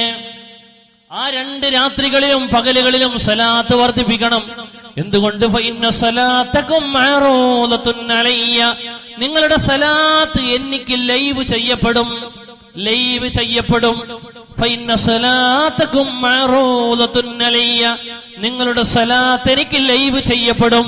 കുണിയ പള്ളിയിലിരുന്ന് അബ്ദുൽ ഖാദിർ നദി ഉസ്താദിന്റെ നേതൃത്വത്തിൽ 25 ആളുകൾ ചേർന്നുകൊണ്ട് വെള്ളിയാഴ്ച രാവ് സ്വലാത്ത് ചൊല്ലുന്നത് മദീനയിലെ മസ്ജിദുൻ നബവിയിലെ ഹുജറത്തുൽ ശരീഫയിലെ റൗളത്തുൽ മുതഹ്ഹറയിലെ പച്ചപ്പട്ടിന്റെ അന്തർഭാഗത്ത് അന്തിയിറങ്ങുന്ന ഹബീബിന്റെ ഹളറത്തിൽ ലൈവ് വരികയാണ്, മുബാശിർ ലൈവ് കാണുകയാണ്. കുണിയ പള്ളിയിലത് വേറെ, കുമ്പളപ്പള്ളിയിലത് വേറെ, കാസർഗോഡ് ഉള്ളത് വേറെ, അമേരിക്കയിലുള്ളത് വേറെ, തജിക്കിസ്ഥാനിലുള്ളത് വേറെ, പാകിസ്ഥാനിലുള്ളത് വേറെ. ലോകത്ത് മുഴുവനുമുള്ള മുഅ്മിനിന്റെ സ്വലാത്ത് ലൈവ് ചെയ്യപ്പെടുമെന്ന് മുഹമ്മദ് മുസ്തഫ സല്ലല്ലാഹു അലൈഹി വസല്ലം. ഇത് പറയുമ്പോൾ നമുക്ക് അത്ഭുതമുണ്ടോ? പഠിച്ചോനെ, സഹാബത്തൊക്കെ എങ്ങനെ ഉൾക്കൊണ്ടത് ഇല്ലേ? നമുക്കിങ്ങനെ ഞെക്കി, വേറെ പാകിസ്ഥാനിലെ വേറെ, അഫ്ഗാനിസ്ഥാനിലെ വേറെ. ഇന്റർനെറ്റിന്റെ യുഗത്തിലേക്ക് അങ്ങോട്ട് ദുനിയാവ് മുഴുവനും നിങ്ങൾ ആലോചിച്ച് നോക്കൂ. നമ്മൾ ഇതൊക്കെ ചിന്തിപ്പിക്കേണ്ടതായിരുന്നു. നമ്മൾ അത്ഭുതപ്പെടുത്തുന്ന റിസൾട്ടുകളാണ്. പക്ഷെ നമ്മളെ ചിന്തിപ്പിച്ചില്ല, നമ്മളെ ശുഗലാക്കി കളഞ്ഞു, നമ്മളെ ടൈം വേസ്റ്റ് ആയി കളഞ്ഞു. നമ്മൾ ദുനിയാവിൽ നിന്ന് ദുനിയാവിലേക്ക് തന്നെ തിരിച്ചു പോവുകയാണ്. അതുകൊണ്ട് എന്റെ പ്രിയപ്പെട്ട ഉമ്മമാരോട്, എന്റെ പ്രിയപ്പെട്ട സഹോദരങ്ങളോട് പറയട്ടെ, അള്ളാഹുവിന്റെ ഖുർആൻ പഠിക്കാൻ ഞാനും നിങ്ങളും ജീവിതത്തിൽ സമയം കണ്ടെത്തണം. ഫാത്തിഹ സൂറത്ത് പോലും തെറ്റാതെ ഓതാൻ, മഖ്റജുകളോടെ ഓതാൻ നമുക്കറിയില്ല. മഖ്റജ്, പ്രൊനൗൺസിയേഷൻ, ഇംഗ്ലീഷ് ഭാഷയിൽ പറഞ്ഞാൽ അങ്ങനെ പറഞ്ഞാലേ ആൾക്ക് തിരിയുള്ളൂ. സോറി എന്ന് പഴയ ഇംഗ്ലീഷ് ഒന്നും പറഞ്ഞാൽ ശരിയാവില്ല. ഒന്നുകിൽ ബ്രിട്ടൻ യൂസേജ് ആയിരിക്കണം, അല്ലെങ്കിൽ അമേരിക്കൻ പ്രൊനൗൺസിയേഷൻ. സോറി എന്നൊക്കെ പറയണ്ടേ, ആര് അങ്ങനെയാ ഉച്ചരിക്കുക? സോറി. കോളേജിൽ ഇംഗ്ലീഷ് ക്ലാസ് തുടങ്ങി. ഒരു പ്രഗത്ഭരായ സാറെ കൊണ്ടുവന്നിട്ട് അയാൾ ക്ലാസ് തുടങ്ങി. അങ്ങനെ ഞങ്ങൾക്ക് മനസ്സിലാകുന്നില്ല. ഞങ്ങൾക്ക് ആകെ അറിയുന്ന ഒരു ഇംഗ്ലീഷിന്റെ സോറി, അതും കൂടി സോഴി എന്നാക്കിയാണ് പറയുന്നത്. അവരുടെ കുട്ടികളെ കംപ്ലൈന്റ് ചെയ്യാണ് മാഷെപ്പറ്റി.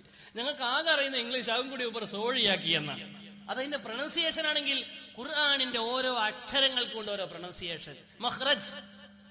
ഓരോ അക്ഷരങ്ങൾക്കും ഏറ്റവും അക്ഷരം കുറഞ്ഞത് അറബിയിലാണ്. മലയാളത്തിൽ 52 അക്ഷരം. തുഞ്ചൻ എഴുത്തച്ഛന്റെ മലയാളം ഉണ്ടല്ലോ, പരിഷ്കരിച്ച മലയാളത്തിന് 52 അക്ഷരാണ്. അറബി മലയാളം പഠിക്കാൻ വേണ്ടി വന്നു. എത്ര ഉണ്ട് അക്ഷരോ? 52 എന്ന് പറയുമ്പോൾ അയാൾ അപ്പൊ തിരിച്ചോടിയുന്ന.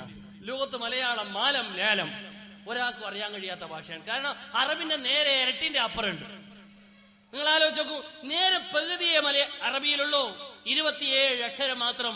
ഈ അക്ഷരങ്ങളുടെ മഖ്റജുകൾ, അതിന്റെ പ്രൊനൗൺസിയേഷൻ അത് കൃത്യമായി അറിഞ്ഞാലേ ഖുർആൻ ഓതാൻ കഴിയൂ. ലാദ് എവിടെന്ന്, ലാദ് എവിടെന്ന്, സാ എവിടെന്ന്, ലാൽ എവിടെ, സായ് ഒന്ന് വേറെ, ലാൽ ഒന്ന് വേറെ, ലോ ഒന്ന് വേറെ, ലാ ഒന്ന് വേറെ. ഓരോ പ്രൊനൗൺസിയേഷൻ ഓരോന്നിനും വേറെ വേറെ ഉണ്ട്, വ്യത്യസ്തമായ അക്ഷരങ്ങൾ. ായിട്ട് ഓതിയാൽ അത് തെറ്റാണ്. ഖുർആൻ ഓതുന്ന നിയമം ഞാൻ ഈ പറയുന്നത്. എന്റെ പ്രിയപ്പെട്ട സഹോദരങ്ങളോട്, എന്റെ പ്രിയപ്പെട്ട ഉമ്മമാരോട്, അള്ളാഹുവിന്റെ ഖുർആൻ തെറ്റായി നമ്മൾ പാരായണം ചെയ്യുമ്പോൾ അതിന് കൊടുക്കേണ്ട പ്രൊനൗൺസിയേഷൻ, അതിന്റെ മഖ്റജല്ലാതെ നമ്മൾ ഓതുമ്പോൾ, അത് ഉൾക്കൊള്ളേണ്ട രീതിയിലല്ലാതെ നമ്മൾ ഓതുമ്പോൾ, അള്ളാഹുവിന്റെ റസൂൽ പറയുന്നു,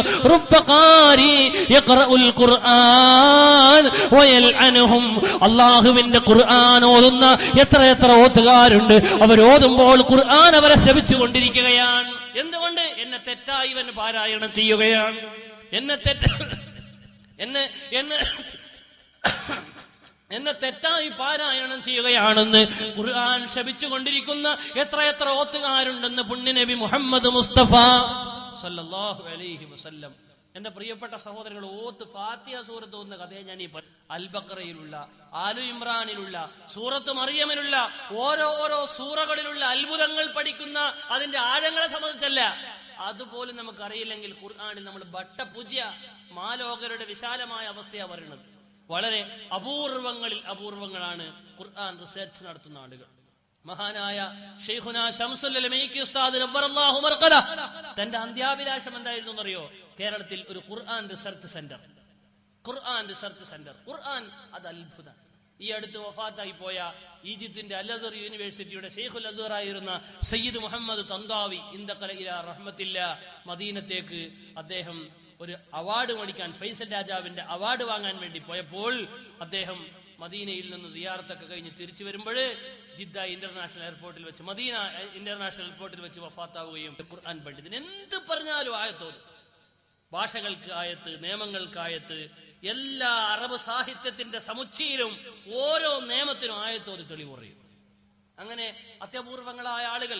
മഹാനായ ഇമാം ശാഫിഈ റളിയല്ലാഹു അൻഹു, സയ്യിദുനാ ഇമാം ശാഫിഈ റളിയല്ലാഹു അൻഹു, ഇമാം ശാഫി തങ്ങളോട് ഒരാൾ വന്നൊരു മസല ചോദിച്ചു.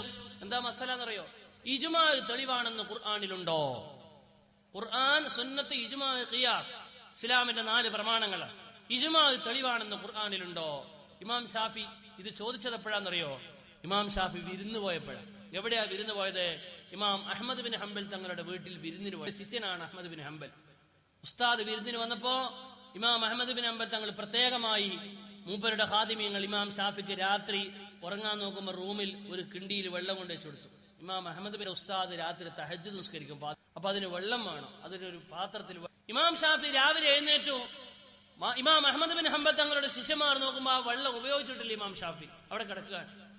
ഇമാം അഹ്മദ് ബിൻ ഹംബൽ തങ്ങളോട് വന്നിട്ട് അവർ പറഞ്ഞു, തങ്ങളെ നിങ്ങളല്ലേ പറഞ്ഞത് നിങ്ങൾ ഉസ്താദ് ഷാഫി ഇമാം രാത്രി തഹജ്ജുദ് എഴുന്നേൽക്കുന്നൊക്കെ, എഴുന്നേറ്റിട്ടില്ല, വെറുതെ വെള്ളം അവിടെ കിടക്കുന്നത്, വെള്ളം ഉപയോഗിച്ചിട്ടില്ല. മഹാനായ ഇമാം ഷാഫി തങ്ങളോട് ചോദിച്ചപ്പോൾ ഇമാം ഷാഫി പറയുന്നു, ഞാൻ ഇന്നലെ ഉറങ്ങണ്ടേ എന്നാലല്ലേ വുളൂ ചെയ്യൽ, ഞാൻ ഇന്നലെ ഉറങ്ങിയിട്ടില്ല. എന്താണ് ഉറങ്ങാത്തതെന്നറിയോ? എന്നോടൊരാൾ വന്നൊരു മസല ചോദിച്ചു. ഞാനിവിടെ വന്നപ്പോ ഒരാൾ വന്ന് മസല ചോദിച്ചത്.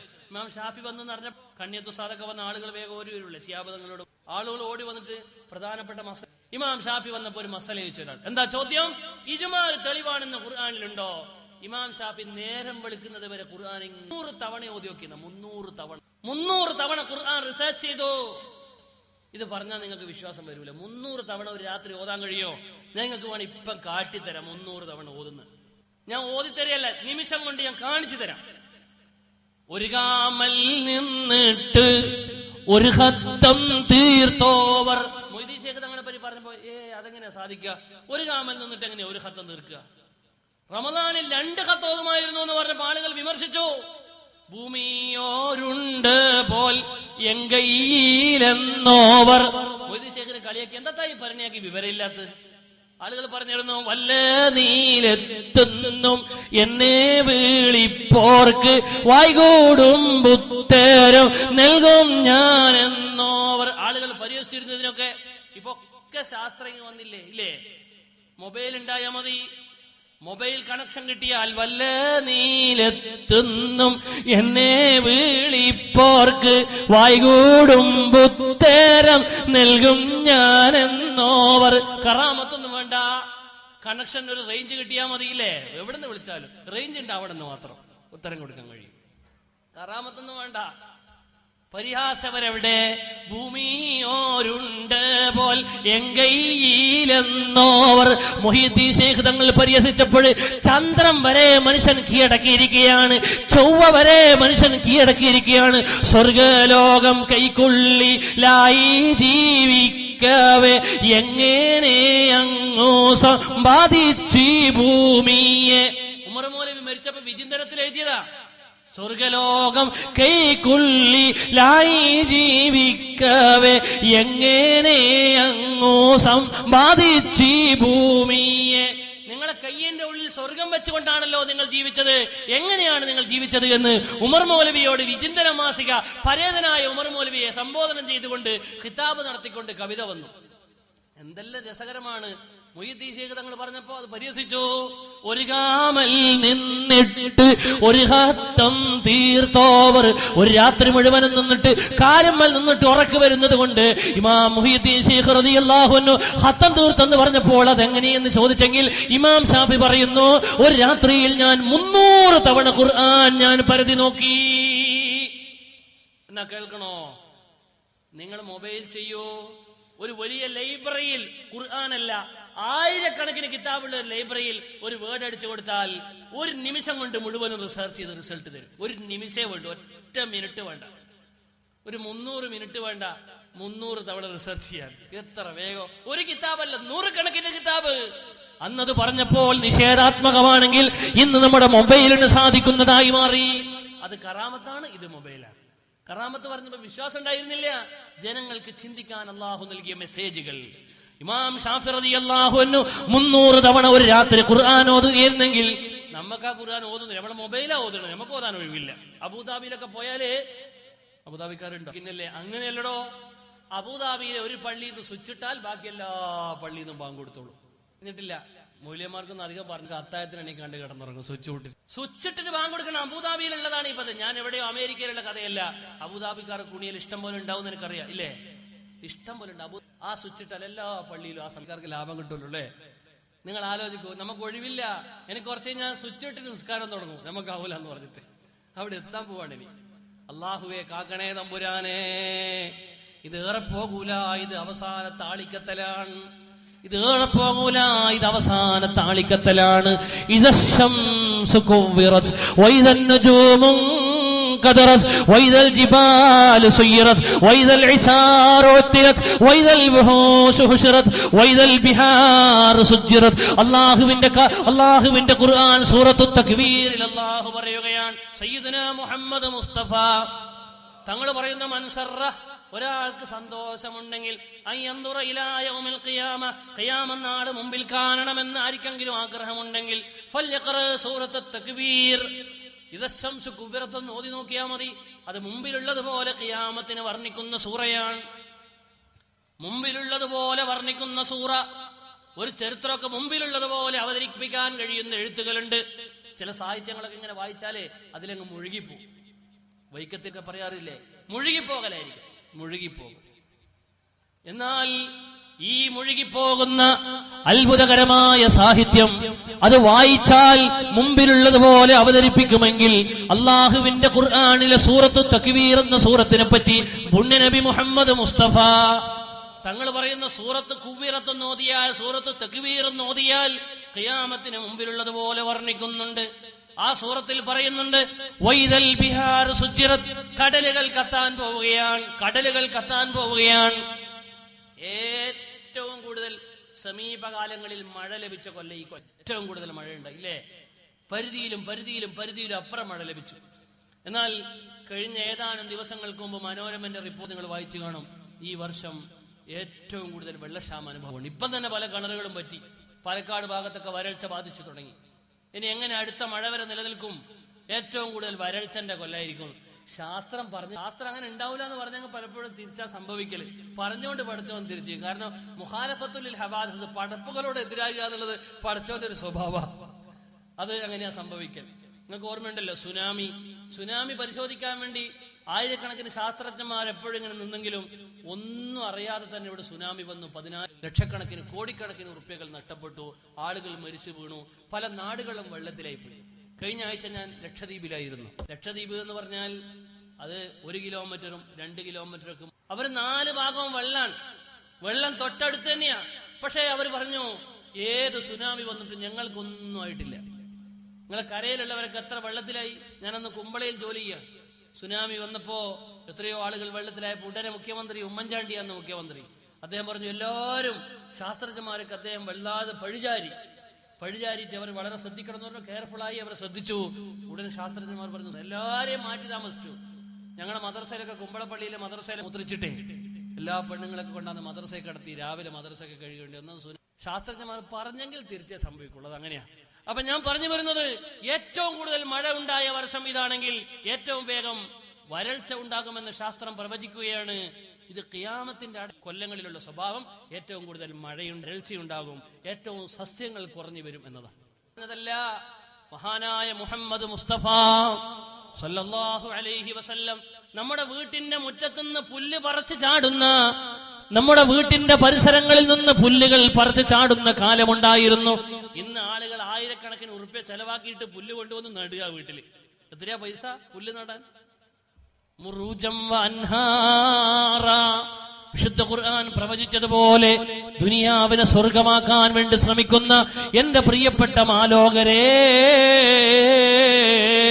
മഹാനായ സയ്യിദുനാ അബൂബക്കർ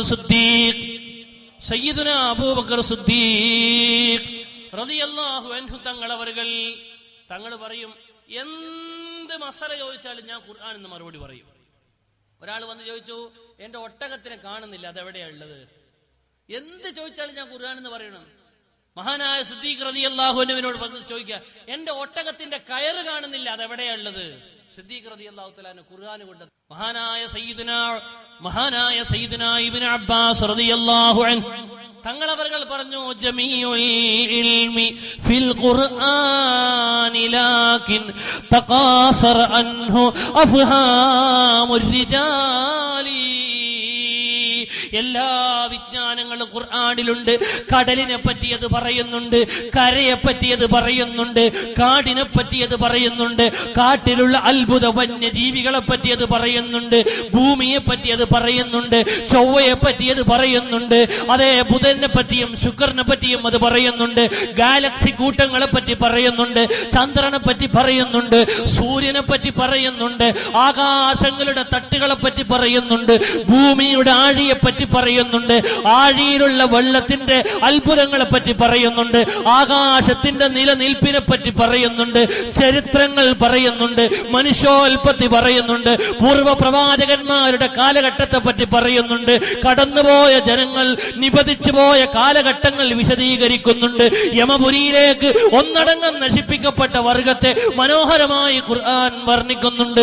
ഖുർആനിൽ പറയാത്ത വിഷയമില്ല. ജമീഉൽ ഇൽമി ഫിൽ ഖുർആനി ലാകിൻ തഖാസറ അൻഹു അഫ്ഹാമുർ റിജാലി. അമേരിക്ക കണ്ടെത്തിയത് കൊളംബസാണ്.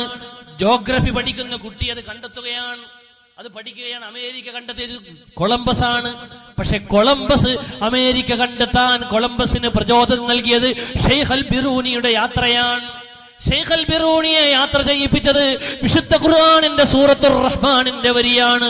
റബ്ബുൽ മശ്രിഖൈനി വറബ്ബുൽ മഗ്രിബൈൻ, റബ്ബുൽ മശ്രിഖൈനി വറബ്ബുൽ മഗ്രിബൈൻ ഫബിഅയ്യി ആലാഇ റബ്ബികുമാ തുകസ്സിബാൻ. രണ്ട് മശ്രിഖുണ്ട്, രണ്ട് മഗ്രിബുണ്ട്. ഖുർആൻ പറഞ്ഞതാണ്. കൊളംബസ് അമേരിക്ക കണ്ടെത്തി എന്ന് പറയുന്നു. നിങ്ങൾ ഖുർആൻ അർത്ഥം വെച്ച് നോക്കൂ. പച്ച മലയാളത്തിൽ റബ്ബ് അല്ലാഹു റബ്ബാണ്. ഏതിന്റെ റബ്ബ്? മശ്രിഖൈൻ, രണ്ട് മശ്രിഖ്, വൽ മഗ്രിബൈൻ, രണ്ട് മഗ്രിബ്. ഒരു മശ്രിഖ് ഒരു മഗ്രിബല്ലേ ഉള്ളൂ. ഒരു കിഴക്ക് ഒരു പടിഞ്ഞാറും അല്ലാതെ രണ്ട് കിഴക്ക് രണ്ട് പടിഞ്ഞാറ്. അതെവിടെയാ? രണ്ട് കിഴക്ക് എവിടെ? രണ്ട് കിഴക്ക് എവിടെ? ഷെയ്ഖ് അൽ ബിറൂനിയാണ് ഇതിന് അന്വേഷിച്ച് പുറപ്പെട്ടത്. ആ അന്വേഷണം അവസാനം കൊളംബസാണ് പൂർത്തീകരിച്ചത്. ഇവിടെ അസ്തമിക്കുമ്പോൾ മറ്റൊരു സ്ഥലത്ത് ഉദിക്കുന്നുണ്ട്, ഇവിടെ ഉദിക്കുമ്പോൾ മറ്റൊരു സ്ഥലത്ത് അസ്തമിക്കുന്നുണ്ട്. അപ്പൊ രണ്ട് ഉദയ സ്ഥലമുണ്ട്, രണ്ട് അസ്തമയ സ്ഥലമുണ്ട് എന്ന് കൊളംബസ് ജനിക്കുന്നതിന്റെ ജീനുകൾ ഉണ്ടാകുന്നതിന്റെ നൂറ്റാണ്ടുകൾക്ക് മുമ്പ് പരിശുദ്ധ ഖുർആൻ പച്ച മലയാളം പറയുകയാണ്. ഖുർആനിൽ റബ്ബുൽ മശ്രിഖൈനി വറബ്ബുൽ മഗ്രിബൈൻ, റബ്ബുൽ മശ്രിഖൈനി വറബ്ബുൽ മഗ്രിബൈൻ ഫബിഅയ്യി ആലാഇ റബ്ബികുമാ തുകസ്സിബാൻ. ഈ അല്ലാഹുവിനെ ഉൾക്കൊള്ളാതെ എവിടെയാണ് പോകുന്നത് ജനങ്ങളെ? അല്ലാഹു പറഞ്ഞതല്ലേ ഇത്.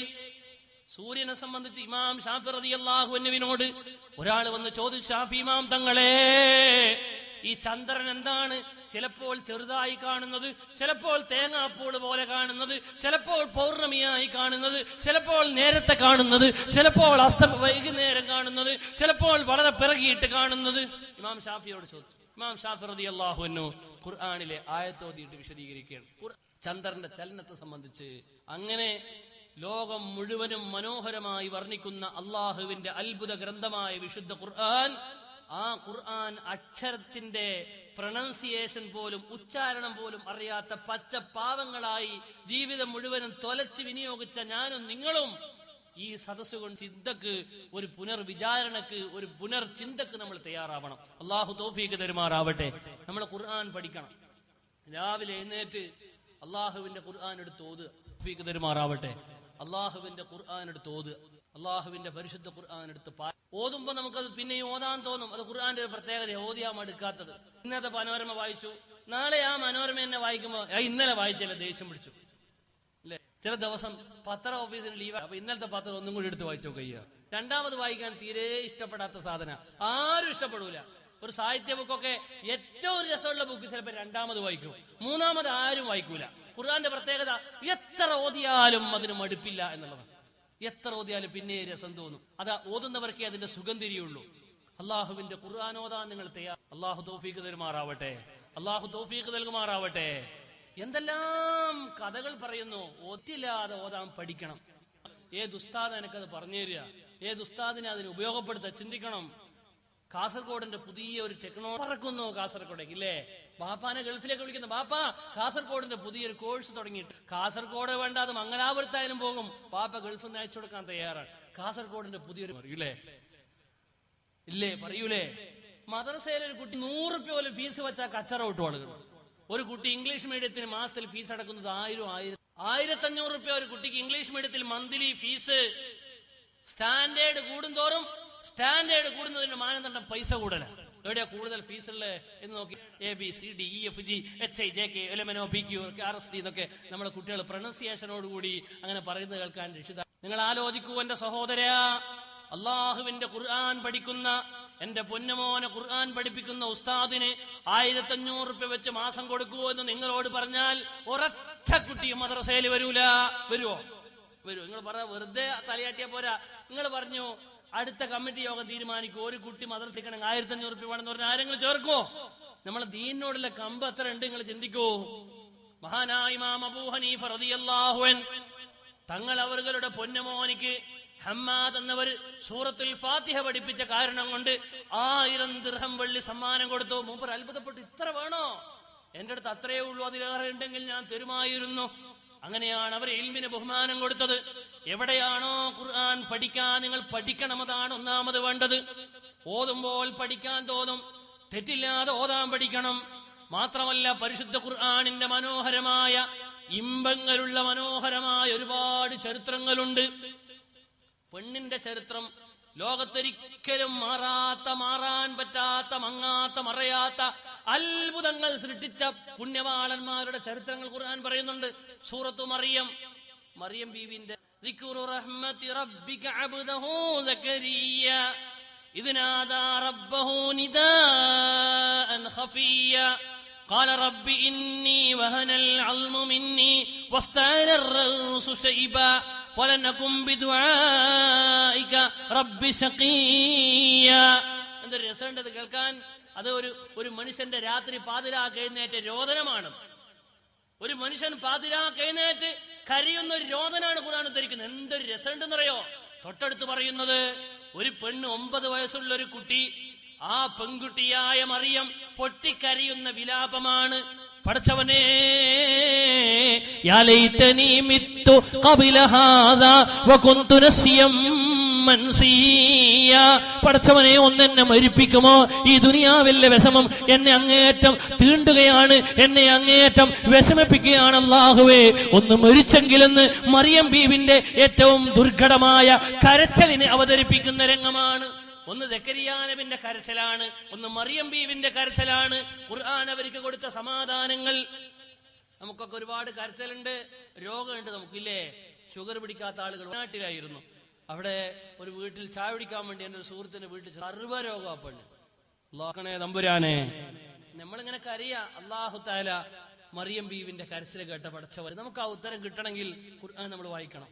മറിയം ബീവിന്റെ മുമ്പിൽ അല്ലാഹു അത്ഭുതങ്ങൾ സൃഷ്ടിച്ചു. മറിയം ബീവി ഗർഭം ധരിച്ചു, സുഖപ്രസവം ലഭിച്ചു. ഒരിക്കലും ഓപ്പറേഷൻ വേണ്ടി വന്നില്ല. സുന്ദരമായി മറിയം ബീവി, 9 വയസ്സുള്ള മറിയം ബീവി പ്രസവിച്ചതിന്റെ പ്രസവ രഹസ്യങ്ങൾ ഖുർആനിലുണ്ട്. ഒരു ഗർഭിണി കഴിക്കേണ്ട ഭക്ഷണം ഖുർആനിലുണ്ട്, അവരുടെ ഭക്ഷണക്രമം. മറിയമിനോട് അല്ലാഹു പറഞ്ഞു, മറിയമേ കുലീ വശ്റബീ വഖർരീ ഐനാ خذي إليك بجذع النخلة تساقط عليك رطبا جنيا فكلي واشربي وقري عينا. ബൈത്തുൽ മുഖദ്ദസിന്റെ പടിഞ്ഞാറ് ഭാഗത്തുള്ള ഉണങ്ങി നിൽക്കുന്ന ഈത്തപ്പന തൈയുടെ തണ്ട് പിടിച്ചുകൊണ്ട് കരഞ്ഞുകൊണ്ട് കരഞ്ഞ് കണ്ണ് നിലക്കിക്കൊണ്ട് ബഹുമാനപ്പെട്ട മറിയം ബീവി അള്ളാഹുവിലേക്ക് മുന്നിട്ട് കൊണ്ട് പറയുകയാണ്, അള്ളാഹുവേ എന്നെ ഒന്ന് മരിപ്പിക്കുമോ, എന്നെ ഒന്ന് മരിപ്പിക്കുമോ.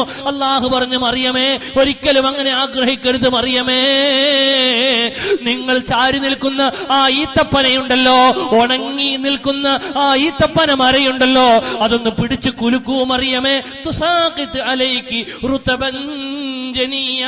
ഈത്തപ്പഴങ്ങൾ കൊഴിഞ്ഞു വീഴും. പഴുപഴുത്ത ഈത്തപ്പഴം വീണപ്പോൾ ഫകുലി വകുലി വശ്റബി വഖർരി ഐനാ.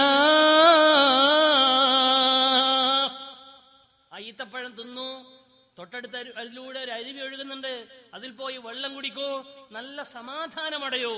ഗർഭിണിക്ക് 3 ഭക്ഷണം, ഒന്ന് നന്നായി ഭക്ഷണം കഴിക്കണം ഗർഭിണികൾ, ടെൻഷൻ അടിക്കാൻ പാടില്ല.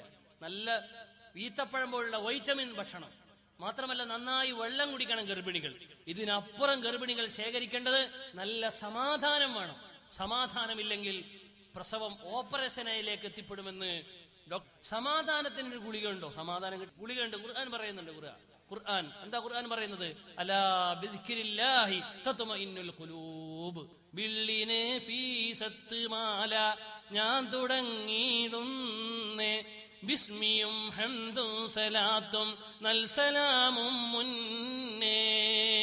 നഫീസത്ത് മാല ഇങ്ങനെ ചെല്ലുമ്പോൾ മഹാനായ ഇമാം ഷാഫിഈ റളിയല്ലാഹു അൻഹു കേട്ടിട്ടില്ലേ? ആരാണ് ഇമാം ഷാഫി? സമയം അവസാനിച്ചിട്ടുണ്ട്, 10 മണിക്ക്. മഹാനായ ഇമാം ഷാഫി റളിയല്ലാഹു അൻഹു. ആരാ ഇമാം ഷാഫി? ലോകത്ത് അത്ര വലിയ ആലിമ് കഴിഞ്ഞിട്ടുണ്ടോ?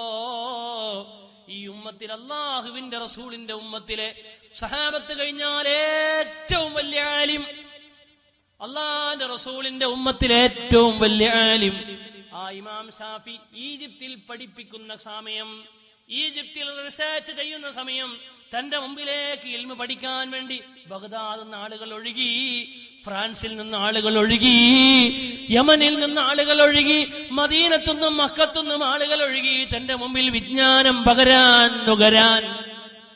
ആ ഇമാം ഷാഫി വസിയത്ത് എഴുതി വെച്ചു. തന്റെ 54-ാമത്തെ വയസ്സിൽ വഫാത്താകുമ്പോൾ ഇമാം ഷാഫി വസിയത്ത് എഴുതി വെച്ചത് എന്തെന്നറിയോ? എന്റെ ഉമ്മമാരെ, എന്റെ പെങ്ങന്മാരെ, എന്റെ സഹോദരങ്ങളെ, ഇമാം ഷാഫിന്റെ വസിയത്ത്, ഞാൻ മരിച്ചാൽ എന്റെ മയ്യിത്ത് നഫീസത്തുൽ കൂടി കൊണ്ടുപോകണേ. നഫീസത്തുൽ മിസ്രിയാനെ കാണിക്കണേ എന്നല്ല, നഫീസത്തുൽ മിസ്രിയാന്റെ വീട്ടിന്റെ ഉള്ളിൽ വെക്കണമെന്നല്ല, എന്റെ മയ്യിത്ത് നഫീസത്തുൽ മിസ്രിയാന്റെ വീട്ടിന്റെ മുറ്റത്തുകൂടെ എന്റെ ജനാദ കൊണ്ടുപോകണേ.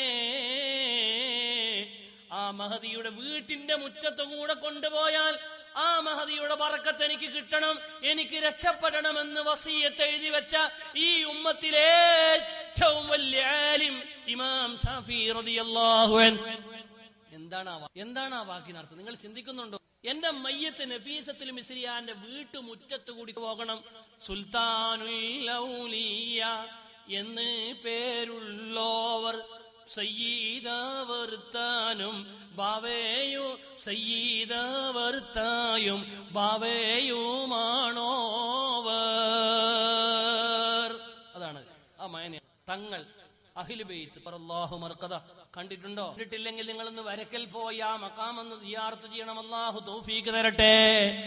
നന്ദി ദാറുസ്സലാമിൽ മുദരിസായ സമയത്ത് തങ്ങളെ കാണാൻ വേണ്ടി കേരളത്തിൽ ഏതാനും ദിവസങ്ങൾ മാത്രം മുഖ്യമന്ത്രിയായ മർഹൂം സയ്യിദ് മുഹമ്മദ് കോയ സാഹിബ്, ബുദ്ധിമാനായ ബുദ്ധിരാക്ഷസനായ ഒരു പുസ്തകത്തിന്റെ ആമുഖം വായിച്ചു തീരേണ്ട സമയം കൊണ്ട് ഒരു പുസ്തകത്തെ മുഴുവനും വായിച്ചു തീർക്കുന്ന അത്രയും വായനയിൽ ശീഘ്രതയുള്ള ഏറ്റവും നല്ല വാഗ്വിലാസത്തിന്റെ ഉടമയായ കേരളം കണ്ട അനുഗ്രഹീത പ്രഭാഷകൻ ഒരു വേള കേരളത്തിന്റെ മുഖ്യമന്ത്രിയായപ്പോഴ് തന്റെ മുമ്പിലുള്ള പ്രൊട്ടക്ട് പോലീസ് ജീപ്പ് മുമ്പിൽ ചീറിപ്പാഞ്ഞപ്പോഴ് തന്റെ പിറകിൽ അടുത്ത വണ്ടി വേറെയും പോലീസ് വണ്ടി വരുമ്പോഴ് കേരളത്തിന്റെ മുഖ്യമന്ത്രിയുടെ വണ്ടി സെന്ററിലൂടെ പോകുമ്പോഴ് നന്ദി ദാറുസ്സലാമിന്റെ മുമ്പിലെത്തിയപ്പോഴ് ഡ്രൈവറോട് പറഞ്ഞു, വണ്ടി തിരിക്കൂ ദാറുസ്സലാമിലേക്ക്, ശംസുൽ ഉലമ ദർസ് നടത്തുന്ന കോളേജിലേക്ക്.